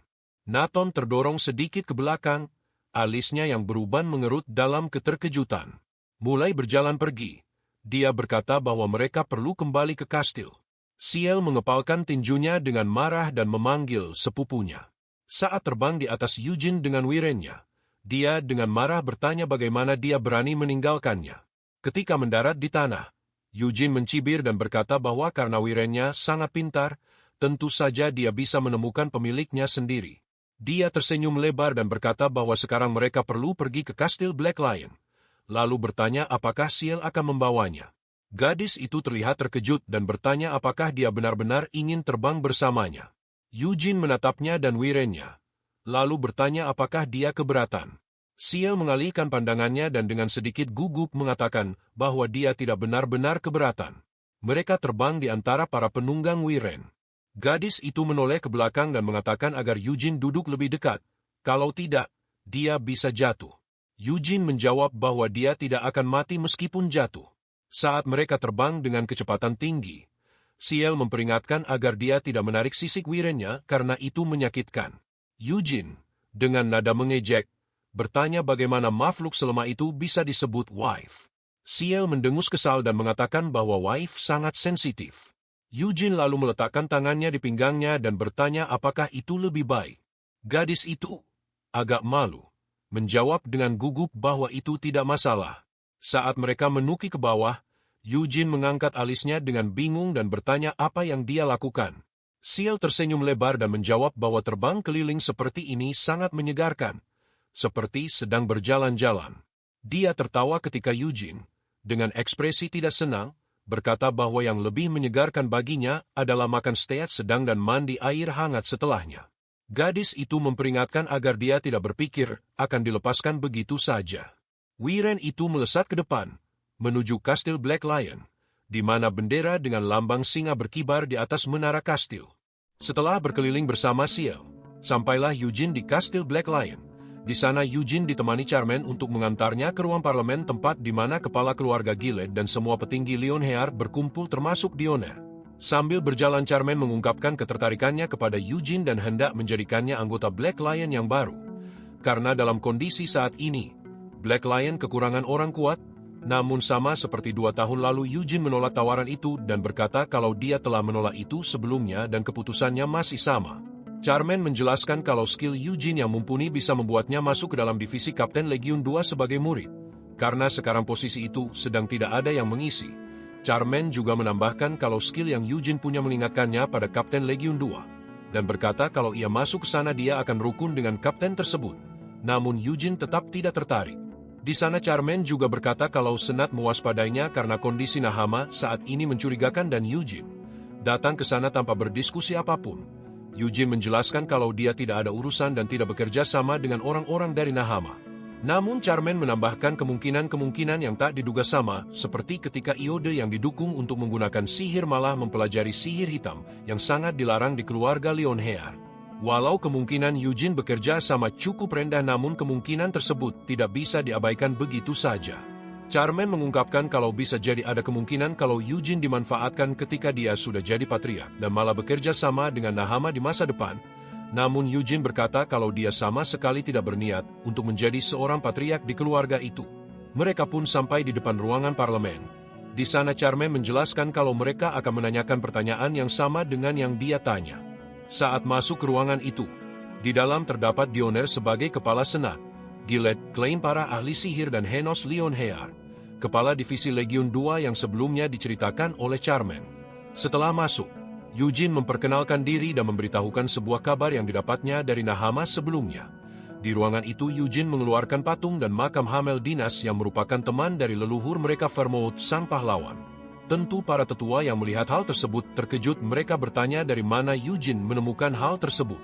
Eugene menjelaskan kalau dia menemukan patung tersebut di makam Hamel yang berada di Nahama saat berkeliling. Di sisi lain melihat patung tersebut Henos selaku kepala Legiun kedua cukup terkejut dengan hal itu. Tentu tahunya Eugene perihal lokasi membuat para tetua curiga. Lalu Eugene menjelaskan kalau dia mengetahui hal-hal itu dari Witchcraft yang dibacanya saat mempelajari sihir di Arod.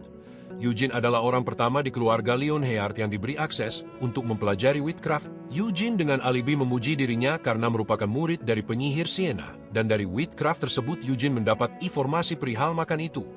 Ia berkata seakan-akan Sienna telah merencanakan semuanya agar bisa mengunjungi makam teman sang pahlawan itu.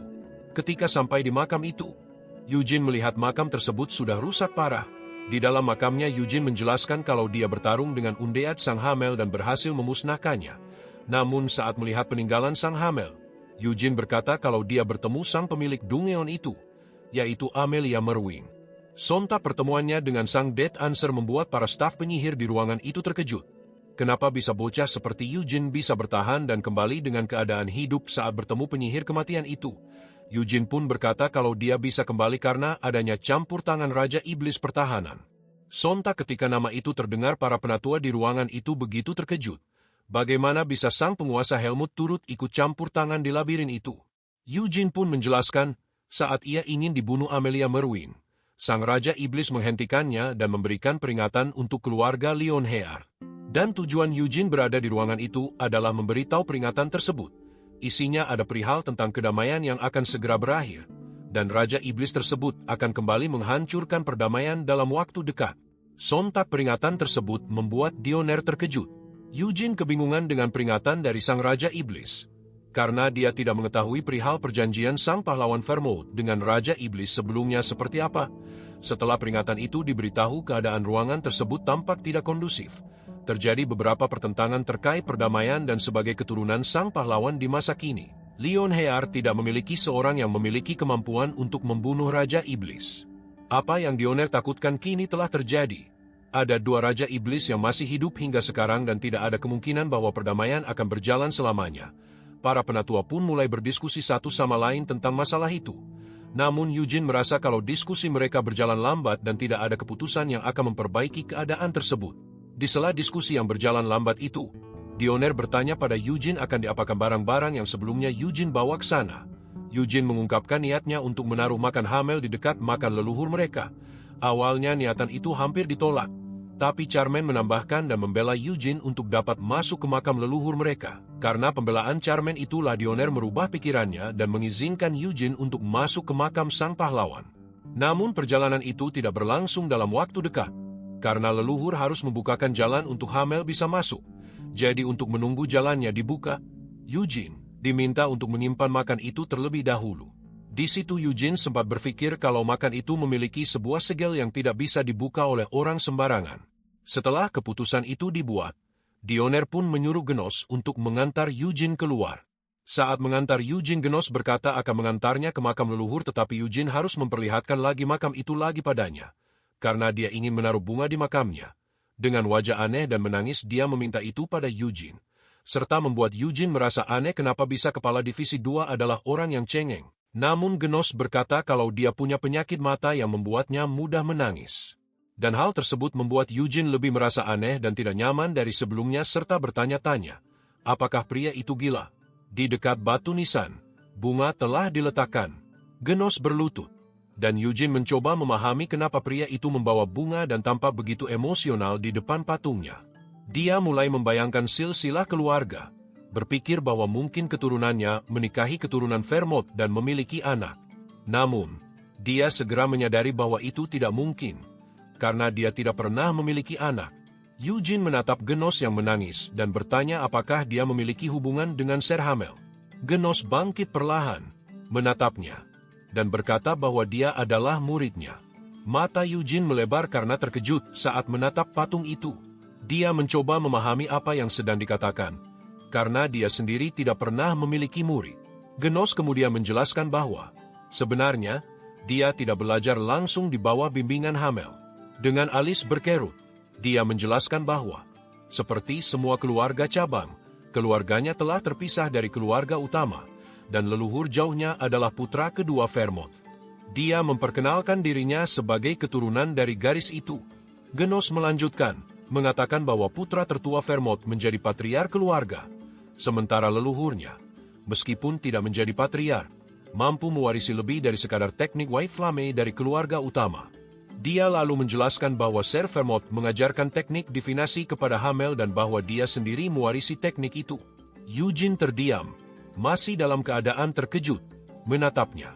Genos bertanya apakah Eugene telah menemukan buku rahasia Hamel di dalam makamnya. Eugene teringat kembali pertarungannya dengan Charmaine dalam ujian sebelumnya. Mengulang salah satu gerakannya dalam benaknya, Genos menyatakan bahwa Eugene telah menggunakan teknik khusus melawan Charmaine, teknik yang pernah diajarkan Ser Vermouth kepada leluhurnya, yaitu teknik Hamel. Dengan alis terang yang berkerut, Genos menambahkan bahwa teknik itu tidak bisa ditiru tanpa pemahaman mendalam tentang kendali mana dan naluri bertarung yang luar biasa. Namun, jika Eugene hanya mendapatkan buku rahasia dari makam, dia pasti tidak akan bisa memahami teknik itu sepenuhnya. Eugene menundukkan kepalanya, berpikir bahwa si idiot Vermont secara sepihak telah mengajarkan teknik Hamel kepada keturunannya 300 tahun lalu. Dia menatap kerabat jauhnya dan bertanya kenapa Vermont mengajarkan teknik itu kepada putra keduanya jika dia tidak bisa menjadi patriark keluarga. Genos, yang mengenakan jubah dengan lambang singa, menjelaskan bahwa setelah putra tertua Vermont menjadi patriark, banyak cabang keluarga terbentuk. Seiring bertambahnya kekuatan keluarga, jumlah elemen yang tidak murni juga meningkat. Dia menambahkan bahwa leluhurnya adalah Black Lion pertama yang menindak orang-orang semacam itu. Eugene menyentuh dagunya, menyadari bahwa putra kedua, yang tidak bisa menjadi patriark, dibesarkan sebagai anjing penjaga untuk mengawasi keluarga-keluarga lain dalam klan mereka. Dia menyeringai, berpikir dalam hati bahwa ini berarti tekniknya dimaksudkan untuk menjaga metode White Flame, baik bagi bawahan maupun keluarga utama. Genos kemudian melambaikan tangannya dan meminta jika Eugene memiliki buku rahasia Hamel. Dia ingin agar buku itu diberikan kepadanya. Eugene menjalankan tangannya melalui rambutnya dan menyarankan agar mereka melihatnya terlebih dahulu sebelum mengambil keputusan. Tidak percaya bahwa kebiasaan bodoh itu telah diwariskan selama berabad-abad. Eugene menghela napas panjang, mengusap wajahnya dengan kedua tangan. Ia merasa malu karena di masa lalu, dia benar-benar berpikir bahwa meneriakkan nama teknik bisa meningkatkan kekuatan serangannya. Genos, yang berdiri di depannya, masih berbicara dengan penuh keyakinan. Jadi, senior murid, katanya dengan nada serius, apakah kau akan mengajarkan kami teknik yang lebih dalam dari gaya Hamel? Eugene mendongak dan menatapnya tajam. Ia berpikir sejenak, lalu tersenyum kecil. Tentu saja, katanya, menyilangkan tangan di dadanya. Tapi pertama-tama, aku akan memastikan kalian berhenti meneriakkan nama teknik konyol itu. Genos tampak terkejut. Tapi itu tradisi. Tradisi yang memalukan. Balas Eugene tegas. Kalian tidak perlu berteriak, kemurkaan pembunuh Asura, hanya untuk mengayunkan pedang. Itu sama sekali tidak ada hubungannya dengan teknik bertarung yang sebenarnya. Genos tampak ragu. Tetapi melihat ekspresi serius Eugene, ia menelan keberatannya. Eugene menghela napas lagi, merasa bahwa ini akan menjadi tugas yang panjang. Baiklah, katanya akhirnya. Mari kita mulai dari awal. Aku akan menunjukkan bagaimana seharusnya teknik Hamel digunakan tanpa embel-embel yang tidak perlu. Genos mengangguk, dan pelatihan mereka pun dimulai. Eugene berkata bahwa Ser Vermont mungkin telah menjadi dewa setelah kematiannya, dan mungkin tempat ini diciptakan untuk memujanya. Anak itu menundukkan pandangannya dan berpikir tentang mantan rekannya sebagai seorang dewa. Ia membayangkan kembali konfrontasinya dengan Sienna dan dalam hati mencatat bahwa jika Vermont benar-benar menjadi dewa, maka reinkarnasi temannya yang telah mati akan menjadi mungkin. Namun, jika Vermont memang menguasai kemahakuasaan dan kemahatahuan, maka ia tidak akan berkonflik dengan Sienna. Genos menyerahkan kertas padanya dan mengatakan bahwa ia telah selesai menulisnya. Eugene mulai mempelajari catatan itu. Ia melihatnya dengan ekspresi kesal, berpikir bahwa para idiot yang mewarisi gaya Hamel pasti telah mengubah banyak hal untuk mengatasi detail yang tidak nyaman. Sang protagonis duduk di meja sambil berkata bahwa teknik ini sangat berbeda dari yang pernah ia lihat. Ia mulai mencoret tulisan itu.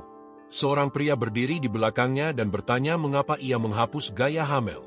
Tanpa mengangkat kepalanya, Eugene menyuruhnya diam. Ia kemudian berbicara kepada murid juniornya, mengatakan bahwa gaya Hamel itu omong kosong dan sebenarnya tidak cukup hebat untuk memiliki namanya sendiri. Membatasi teknik hanya pada apa yang tertulis akan menghalangi pencapaian batas baru. Sambil terus membuat koreksi, Eugene mengatakan bahwa kerabat jauhnya juga harus mencoba untuk melepaskan diri dari gaya Hamel. Genos mengerutkan kening dan berkata bahwa Eugene benar, lalu bertanya apakah ia telah menguasai gaya Hamel sepenuhnya. Eugene menjawab bahwa ia tidak akan bisa menambahkan atau memperbaiki teknik itu jika ia belum menguasainya.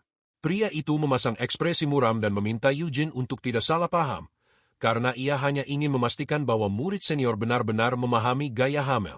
Pria berambut putih itu bangkit dan menghunus pedangnya, menyuruh mereka melihat dengan seksama. Pedangnya meledak dengan api biru terang, energi mulai berputar di ujungnya, dan aliran mana naik ke langit-langit. Eugene mengayunkan pedangnya ke atas. Lalu terdengar suara cahaya putih terang yang berpendar. Energi itu mulai menghilang. Genos terdiam dengan wajah terkejut dan berkata bahwa ini adalah Endless Purgatory. Ia mencatat betapa mudahnya murid senior menciptakan teknik yang menghabiskan jumlah mana yang luar biasa. Menyarungkan pedangnya, pria berambut putih itu bertanya apakah dia sudah puas. Pria itu meminta untuk diperlihatkan Divine KAI yang diizinkan untuknya. Eugene menyerahkan selembar kertas dan menyuruhnya mengambilnya saja tanpa membuatnya bekerja lebih keras. Namun, dia tiba-tiba menarik kembali kertas itu dan meminta pria itu menolak jika Lady Charmaine atau siapapun ingin menjadikannya murid mereka. Genos mengerutkan kening dan bertanya apakah itu benar-benar perlu. Eugene menyerahkan kertas itu lagi dan bertanya apakah dia benar-benar ingin memberi perintah kepada murid seniornya. Pria itu buru-buru menjawab bahwa itu bukan maksudnya sama sekali. Dan jika seseorang seperti Eugene berada di Black Lion, sebelum dia selesai berbicara, Eugene menarik kembali kertas itu lagi dan berkata bahwa dalam hal ini, dia tidak akan memberikannya. Murid junior itu akhirnya menyerah dan berjanji bahwa dia akan menolak siapapun. Eugene sedang duduk di meja bersama Ciel. Dia sedang mengunyah sepotong daging, sementara gadis itu tersenyum sambil memperhatikannya. Dia meletakkan tangannya di atas meja dan bertanya apa yang telah dia bicarakan dengan Ser Genos sepanjang hari kemarin.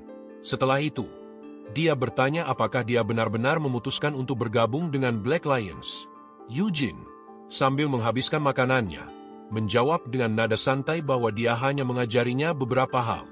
Gadis berambut putih itu memperkenalkan Hanan dan mengingatkannya bahwa dia pernah berkata bahwa dia mengenal Pangeran Aroth.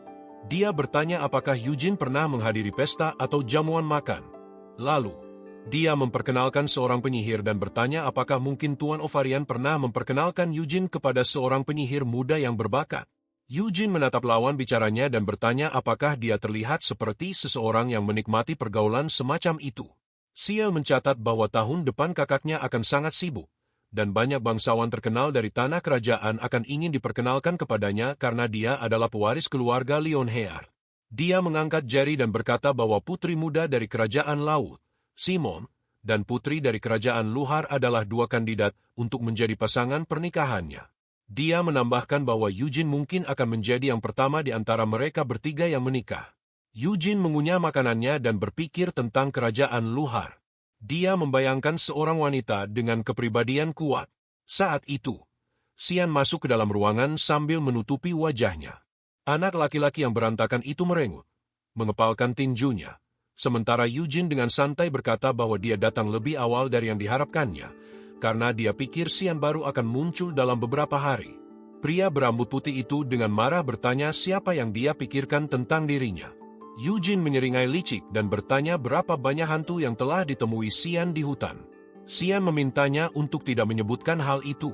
Dia melayangkan tatapan gelap ke arah saudaranya, sambil dalam hati mencatat bahwa dia telah menghabiskan sepanjang hari bertarung melawan ilusi, monster, dan para ksatria. Melihat senyum puas Eugene, dia berpikir dengan kesal bahwa si idiot itu telah tiba di kastil hanya dalam 1 jam. Setelah dia dijatuhkan di hutan, seorang pelayan berlari masuk ruangan dan memberitahunya tentang sebuah pesan mendesak. Gadis itu mengernyit dan mengatakan bahwa seorang tamu akan segera tiba, jadi mereka harus bersiap dan pergi ke gerbang. Ciel menoleh dan berkata bahwa dia belum mendengar apapun tentang kedatangan tamu tersebut. Pelayan itu berkata dengan wajah cemas bahwa mereka juga baru saja menerima pesan ini, dan dia percaya bahwa keputusan untuk berkunjung dibuat dalam konferensi para tetua. Eugene meliriknya dan bertanya tahun penting macam apa ini sehingga mereka harus menyambut tamu tersebut. Mengenalkan siluet seorang gadis berambut panjang, pelayan itu mengatakan bahwa tamu tersebut adalah Christina, asisten uskup dari Kekaisaran Suci Urus. Keluarga Lionheart berkumpul di dekat portal biru. Para pria dari keluarga Lionheart menunggu kedatangan tamu tersebut. Sebuah kaki wanita muncul dari portal, diikuti oleh 3 ksatria yang berjalan di belakangnya. Eugene membeku dengan ekspresi terkejut, berpikir bahwa dia terlihat sangat familiar. Saat melihat gadis berambut pirang bermata biru itu, dia menyadari bahwa gadis itu mirip dengan Anis. Gadis itu membungkuk dan berkata bahwa dia sangat senang bertemu dengan mereka. Dioner menatapnya dan berkata bahwa dia tidak menyangka bahwa Suster Christina akan datang ke tempat mereka.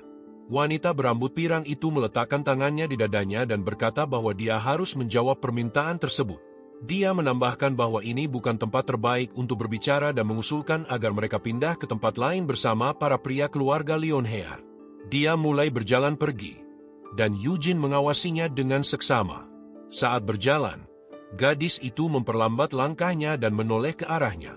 Dia tersenyum manis padanya. Mata Eugene melebar karena terkejut.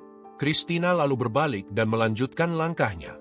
Ciel mengikutnya dengan siku dan bertanya apakah dia pernah melihatnya sebelumnya. Eugene tetap menatap ke depan dan menjawab dengan nada datar bahwa ini adalah pertama kalinya dia melihatnya. Gadis itu menyilangkan tangan dan bertanya gerakan macam apa yang baru saja dia lihat. Eugene menjawab bahwa dia memang sangat menarik, itu saja. Eugene duduk di dalam ruangan, menyeruput teh sambil membayangkan gadis yang dikelilingi oleh para pendeta. Dia mencatat bahwa Christina Roderus adalah satu-satunya anak angkat dari salah satu kardinal negara suci Urus. Saat membayangkan wajahnya, dia berpikir bahwa dia juga adalah kandidat penerus yang mengikuti jejak Anis.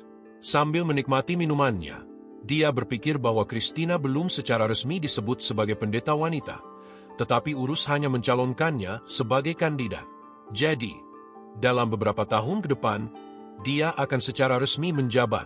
Tiba-tiba, terdengar ketukan di pintu. Eugene mengizinkan tamunya masuk. Seorang pelayan membuka pintu dan berkata bahwa dia memiliki tamu. Wajah Eugene langsung berubah kaku karena terkejut ketika pelayan itu mengatakan bahwa tamunya adalah Suster Christina. Gadis itu berdiri di ambang pintu dengan senyum manis. Eugene berdiri di depannya dan bertanya apa yang membawanya ke tempatnya, bahkan tanpa perlindungan. Christina tetap tersenyum dan mengatakan bahwa dia telah menerima wahyu dari Dewa Cahaya. Eugene mengernyit dan bertanya apa maksudnya. Gadis berambut pirang itu meletakkan tangannya di dadanya dan berkata bahwa akan sulit bagi seseorang tanpa iman untuk menjelaskannya. Eugene meletakkan tangannya di ikat pinggang dan bertanya mengapa dia memberitahunya hal itu. Christina menjawab bahwa pertemuan ini telah diberkati oleh Tuhan sendiri, dan itulah sebabnya dia ada di sini. Wajah Eugene menunjukkan ketidakpuasan saat dia bertanya apakah itu alasan dia datang.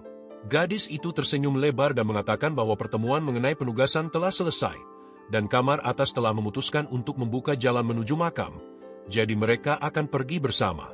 Eugene melambaikan tangannya dan bertanya apakah dia juga akan pergi ke sana. Christina meletakkan tangannya di dadanya dan mengangguk, mengatakan bahwa dia datang ke tempat ini untuk alasan tersebut. Mereka berjalan bersama menyusuri koridor. Berjalan di belakang gadis itu, Eugene bertanya apakah dia boleh menanyakan sesuatu. Sang pendeta wanita mengizinkannya. Eugene menatap punggungnya dan berkata bahwa dia beruntung mendengar bahwa Christina adalah satu-satunya kandidat untuk posisi pendeta wanita. Dia bertanya apakah posisi itu diwariskan melalui garis keturunan keluarga. Christina berbalik dan mengatakan bahwa dia tidak mengerti tujuan dari pertanyaan itu. Eugene melambaikan tangannya dan berkata bahwa dia telah mempelajari sihir selama 2 tahun di perpustakaan Arot di salah satu gedung, dan dia dapat melihat gambar rekan-rekan Siena dari 300 tahun yang lalu. Dia memperlihatkan hologram para rekannya dan dirinya sendiri, mengatakan bahwa dia telah melihat leluhurnya, Vermont dan Hamel, dan gadis itu pasti juga pernah melihat Anis yang penuh ketulusan. Eugene menatap ke atas dan mencatat bahwa dia mungkin sudah sering diberitahu bahwa dia sangat mirip dengan Anis. Gadis berambut pirang itu tersenyum, menundukkan kepalanya, dan berkata bahwa dia sangat terkejut, lalu berterima kasih atas usahanya. Eugene mengernyit, berpikir bahwa ekspresinya tidak tampak sekaget yang dia katakan, bahwa sejak lama dia telah dibandingkan berkali-kali karena banyak pendeta mengetahui seperti apa rupa Anis. Gadis itu merentangkan tangannya ke samping dan mencatat bahwa pemuda itu melihat dalam dirinya sosok pendeta kuno Anis, meskipun dia hanyalah seorang kandidat. Dia mengatakan bahwa mungkin ini juga merupakan keajaiban Tuhan. Dengan seringai di wajahnya, dia bertanya seberapa banyak yang Eugene ketahui tentang dirinya. Eugene berdiri di depannya dan mengatakan bahwa dia hanya tahu bahwa dia adalah satu-satunya kandidat dan anak angkat Kardinal Roger. Dengan senyum di wajahnya, Christina mulai bercerita. Dia mengatakan bahwa orang tuanya meninggalkannya segera setelah lahir karena mereka ingin dia tumbuh bersama Tuhan, Jadi mereka meninggalkannya di depan pintu biara dengan meletakkannya di dalam sebuah keranjang. Dia mengulurkan tangannya dan mengatakan bahwa itulah sebabnya dia tidak tahu apapun tentang garis keturunannya. Namun, karena Eugene mengatakan bahwa dia mirip dengan Annis, mungkin dia adalah keturunannya. Dan jika itu benar, maka itu akan menjadi berkah baginya. Pria berambut putih itu dengan ekspresi datar mengatakan bahwa dia pernah mendengar bahwa Annis tidak memiliki keturunan. Gadis berambut pirang di depannya mengatakan bahwa itu adalah sesuatu yang sudah diketahui. Tetapi dia telah meninggalkan dunia ini dalam keadaan yang sama. Jadi, mungkin dia ingin meneruskan garis keturunannya. Sambil berbalik, dia mengatakan bahwa jika Eugene puas dengan jawabannya, maka mereka bisa melanjutkan perjalanan. Eugene mengerutkan kening dengan tidak senang, berpikir bahwa sebagai seorang pendeta, Annis sebenarnya bisa saja memiliki keturunan secara diam-diam dan menjauh dari semua orang. Mungkin dia bahkan telah membangun sebuah keluarga selama perjalanannya. Eugene berjalan di belakang Christina, melihat punggungnya. Dia berpikir bahwa bertanya tentang leluhur yang keberadaannya belum tentu ada bisa menjadi hal yang tidak menyenangkan baginya. Mereka melangkah keluar. Seorang anak laki-laki dan seorang gadis berjalan di sepanjang jalan. Eugene memasukkan tangannya ke dalam jubahnya, mengatakan bahwa hari ini terasa dingin. Dia menyerahkan sepotong kain putih kepada Christina. Christina menerimanya dan mengucapkan terima kasih. Dia mengenakan jubah itu sambil merapikan tudungnya. Sang protagonis bertanya apakah mereka akan pergi ke menara utama, tetapi dia mendengar bahwa mereka tidak akan ke sana. Sambil menundukkan kepala, gadis itu mengatakan bahwa mereka menuju ke bagian belakang kastil karena ada jalan yang mengarah ke makam Vermont yang agung. Mereka meninggalkan kastil dan berjalan di sepanjang jalan. Gadis berambut pirang itu bertanya apakah dia sangat tertarik dengan para pahlawan yang hidup 300 tahun yang lalu. Sang protagonis menjawab bahwa dia bahkan tidak tahu. Christina tersenyum manis dan berkata bahwa Hagani adalah tanah milik nama, tetapi juga tercatat sebagai wilayah milik negara suci. Setiap tahun, banyak orang melakukan ziarah ke sana, dan tentu saja, negara suci mengawasi hal ini. Dia melirik ke belakang dan mengatakan bahwa mungkin ini terdengar kurang menyenangkan, tetapi dia tahu tentang kunjungan Eugene ke Hagani. Eugene mengerutkan kening dan berkata bahwa itu tidak masalah, karena dia sendiri merasakan banyak mata yang memperhatikannya ketika dia berada di sana. Sambil berjalan di belakang calon pendeta wanita itu, Eugene bertanya apakah perhatian dari negara suci juga berasal dari wahyu Tuhan yang dia sebutkan. Gadis berambut pirang itu menjawab bahwa dia tidak bisa memberitahunya karena dia adalah seorang yang tidak beriman. Dia berbalik ketika Eugene mencatat bahwa itu mengganggunya dan mengatakan bahwa dia mengatakannya dengan harapan Eugene akan memperhatikannya. Eugene menyeringai, berpikir bahwa dia sangat menyebalkan, dan bahwa dia dan Annis tidak hanya mirip dalam penampilan tetapi juga dalam kepribadian yang menyebalkan. Dia mengingat bagaimana dalam kehidupan masa lalunya, dia duduk bersama teman-temannya di sekitar api unggun, berpikir bahwa 300 tahun yang lalu, saat menghadapi cobaan dan kesulitan, mereka berbagi kenangan satu sama lain melalui percakapan. Namun, Annis hampir tidak pernah berbicara tentang masa lalunya. Hamel menatap gadis berambut pirang itu, menyadari bahwa dia diam, tetapi dia bisa memahaminya. Mengingat senyum paksanya, dia memperhatikan bahwa setiap kali percakapan beralih ke kardinal yang membesarkannya, dia tersenyum dengan cara yang berbeda, menyembunyikan dirinya dalam keheningan yang berat. Sang prajurit memahami bahwa dia merasa jijik terhadap masa lalunya. Berhenti di atas gunung, Christina berkata bahwa mereka telah sampai. Sambil melihat ke bawah, dia memberitahunya bahwa ada jalan yang mengarah ke makam Vermont yang agung. Mendekatinya, sang pemuda bertanya apakah dia benar-benar bermaksud mengatakan bahwa mereka hanya harus terjun dari sini. Gadis itu menatapnya dan berkata bahwa dia tahu bahwa dia bisa menggunakan sihir, lalu memintanya untuk tidak menggunakannya saat mereka jatuh. Pria berambut putih itu meletakkan tangannya di sabunnya dan bertanya mengapa dia tidak boleh melakukannya. Gadis berambut pirang itu melambaikan tangannya dan mengatakan bahwa dia akan mengerti setelah melompat, lalu memintanya untuk menggenggam tangannya. Mereka merapatkan telapak tangan mereka bersama-sama dan melompat dari gunung. Pemuda dan gadis itu meluncur turun. Christina meraih tongkat sucinya. Ujung tongkat yang berbentuk salib menyala terang. Sayap putih muncul di belakangnya. Calon pendeta wanita itu mengepakkan sayapnya. Mata Eugene membelalak. Dia melihat siluet seorang gadis yang dikenalnya dan bertanya-tanya apakah itu malaikat atau Annis. Sang protagonis membeku dalam keterkejutan. Dia mendongak dan menatap Christina sambil mengerutkan alis ringannya. Dia berkata bahwa dia baru saja melihat seorang malaikat. Gadis itu menatapnya dari atas dan bertanya apakah dia sedang mengonsumsi obat halusinogen. Sementara sayap putih bersinar di sekitar salib. Dia memberitahunya bahwa sihir ini disebut Wings of Light, sayap cahaya. Meskipun tidak cukup kuat untuk mengubah seseorang menjadi malaikat, sihir ini cukup untuk melindungi mereka dari jatuh. Eugene mengerutkan kening, berpikir bahwa malaikat itu memiliki wajah yang persis sama dengan Annis. Gadis berambut pirang itu tersenyum dan berkata bahwa mereka telah sampai. Langit biru mulai terlihat.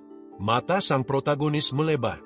Dia melihat padang rumput hijau di hadapannya. Christina berlutut, mengambil sehelai rumput, dan berkata bahwa rumput ini terasa seperti rumput sungguhan, tetapi dia tidak merasakan adanya kehidupan di dalamnya. Tanpa menoleh, Eugene mengatakan bahwa ini adalah sihir spasial. Dia mengerucutkan bibirnya dengan tidak senang, berpikir bahwa secara logis mustahil untuk menciptakan ruang sebesar ini dengan mantra biasa. Lalu, dia bertanya-tanya apakah ini hasil kerja Sienna atau Vermont. Pasangan itu terus berjalan. Mereka melihat sebuah patung besar dengan sebuah bangunan di belakangnya. Itu adalah patung Vermont.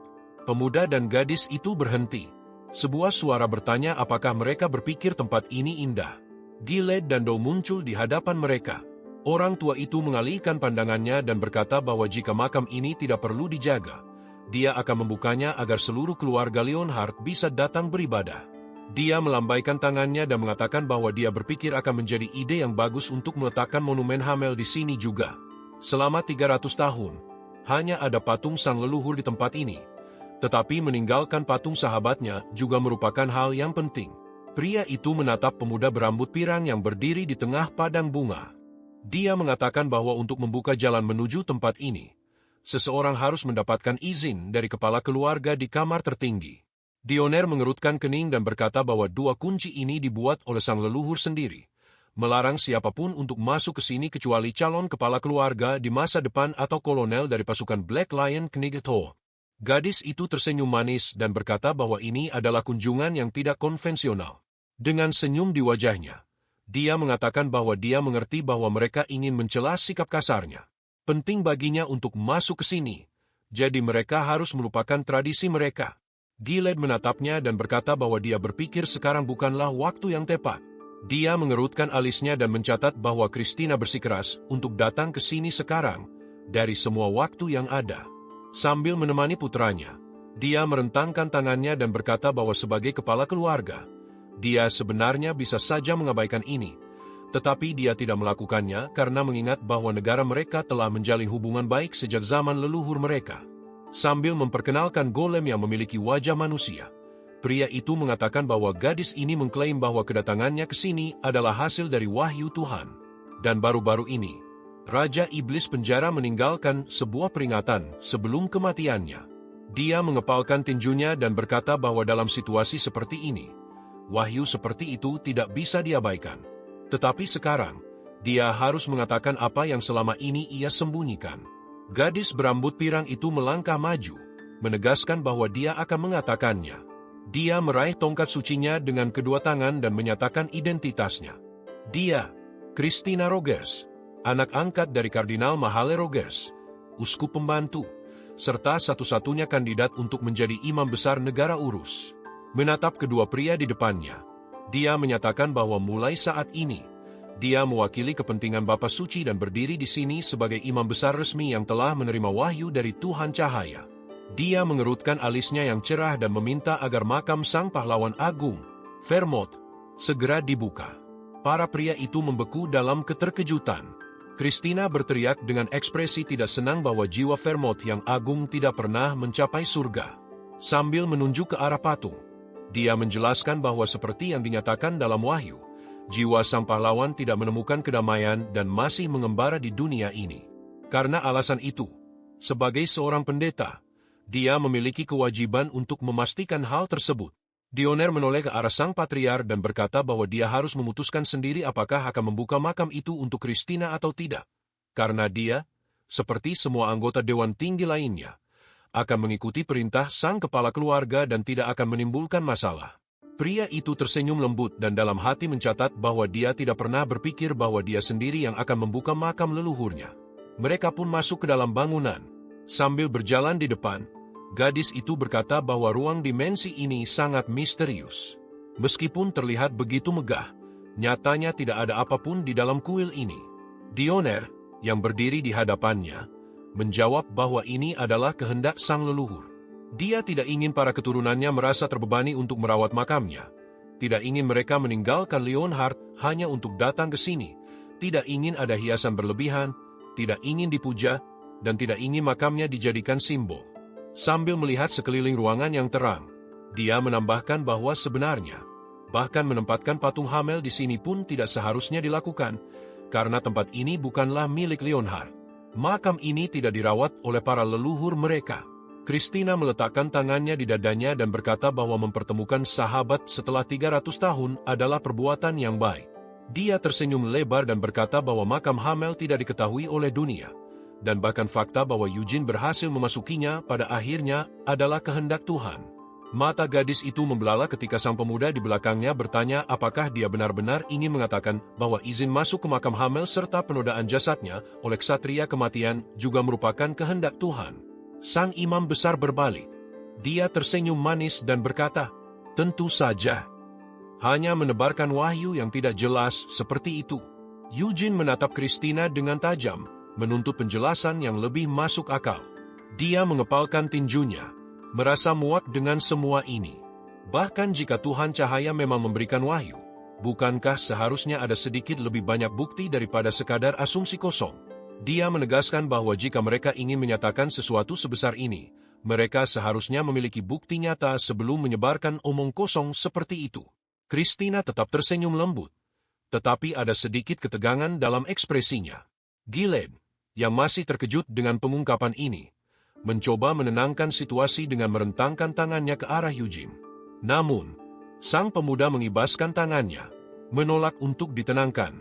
Dia menatap peti mati kosong itu, lalu kembali menatap Christina. Jika benar bahwa jiwa Vermont tidak pernah mencapai surga dan malah bereinkarnasi, maka ini adalah pertanyaan besar yang tidak bisa dijawab hanya dengan kata-kata manis seorang pendeta. Dengan nada sinis, Eugene bertanya apakah Tuhan cahaya benar-benar memikirkan nasib Vermont atau hanya menggunakan namanya untuk propaganda religius. Dia tidak percaya pada Tuhan, apalagi pada takdir yang dipaksakan oleh orang lain. Jika dia benar-benar adalah reinkarnasi Vermont, maka dia akan mengetahuinya sendiri, bukan karena seseorang memutuskannya atas nama Wahyu. Christina tetap diam, lalu menarik napas dalam-dalam sebelum akhirnya tersenyum lagi. Dia berkata bahwa tidak masalah jika Eugene tidak mempercayainya sekarang. Cepat atau lambat, kebenaran akan terungkap dengan sendirinya. Eugene mengepalkan tinjunya dan mendecakkan lidahnya dengan kesal, lalu berbalik dan berjalan pergi. Gilead mencoba memanggilnya kembali, tetapi sang pemuda sudah terlalu marah untuk mendengarkan. Dia keluar dari makam dengan langkah cepat, pikirannya dipenuhi dengan kemarahan dan kebingungan. Jika Vermont benar-benar masih hidup di suatu tempat, maka dia sendiri yang akan menemukan jawabannya, dengan caranya sendiri, bukan karena wahyu seorang pendeta. Memutuskan untuk merenggutnya dari kehidupannya sendiri dan menetapkannya sebagai semacam reinkarnasi seorang ksatria. Gadis itu mengerutkan kening dan mengatakan bahwa itu hanya pemikiran saja, dan sebelum menyalahkan Tuhan, setidaknya dia harus berhenti meremehkan wahyunya.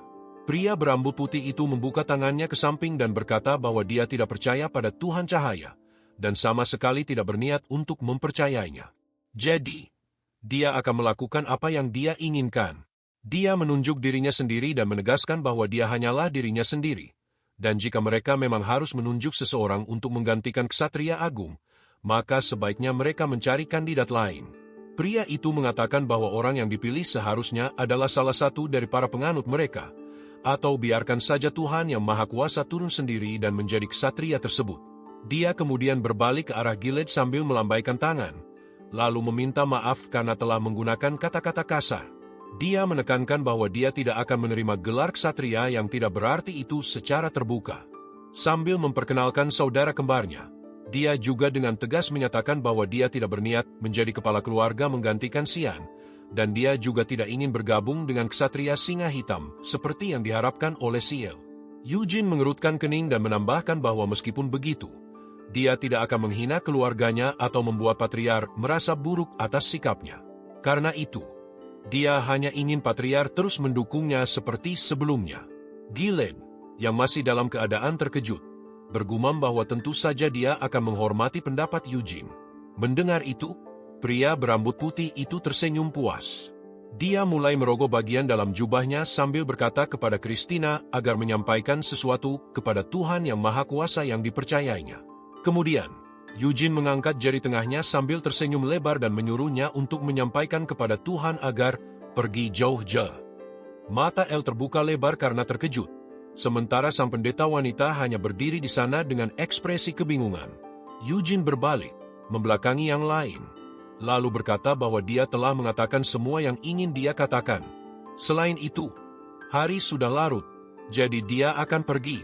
Giled, yang masih tampak terkejut, bertanya apa yang akan dilakukan tentang patung Hamel. Tanpa menoleh, Eugene menjawab bahwa Hamel pasti tidak ingin berada di tempat di mana bahkan sahabatnya yang paling sukses pun tidak ada. Setelah itu, dia berjalan menuju pintu keluar. Kejadian ini menandai akhir dari musim kedua dari kisah tersebut.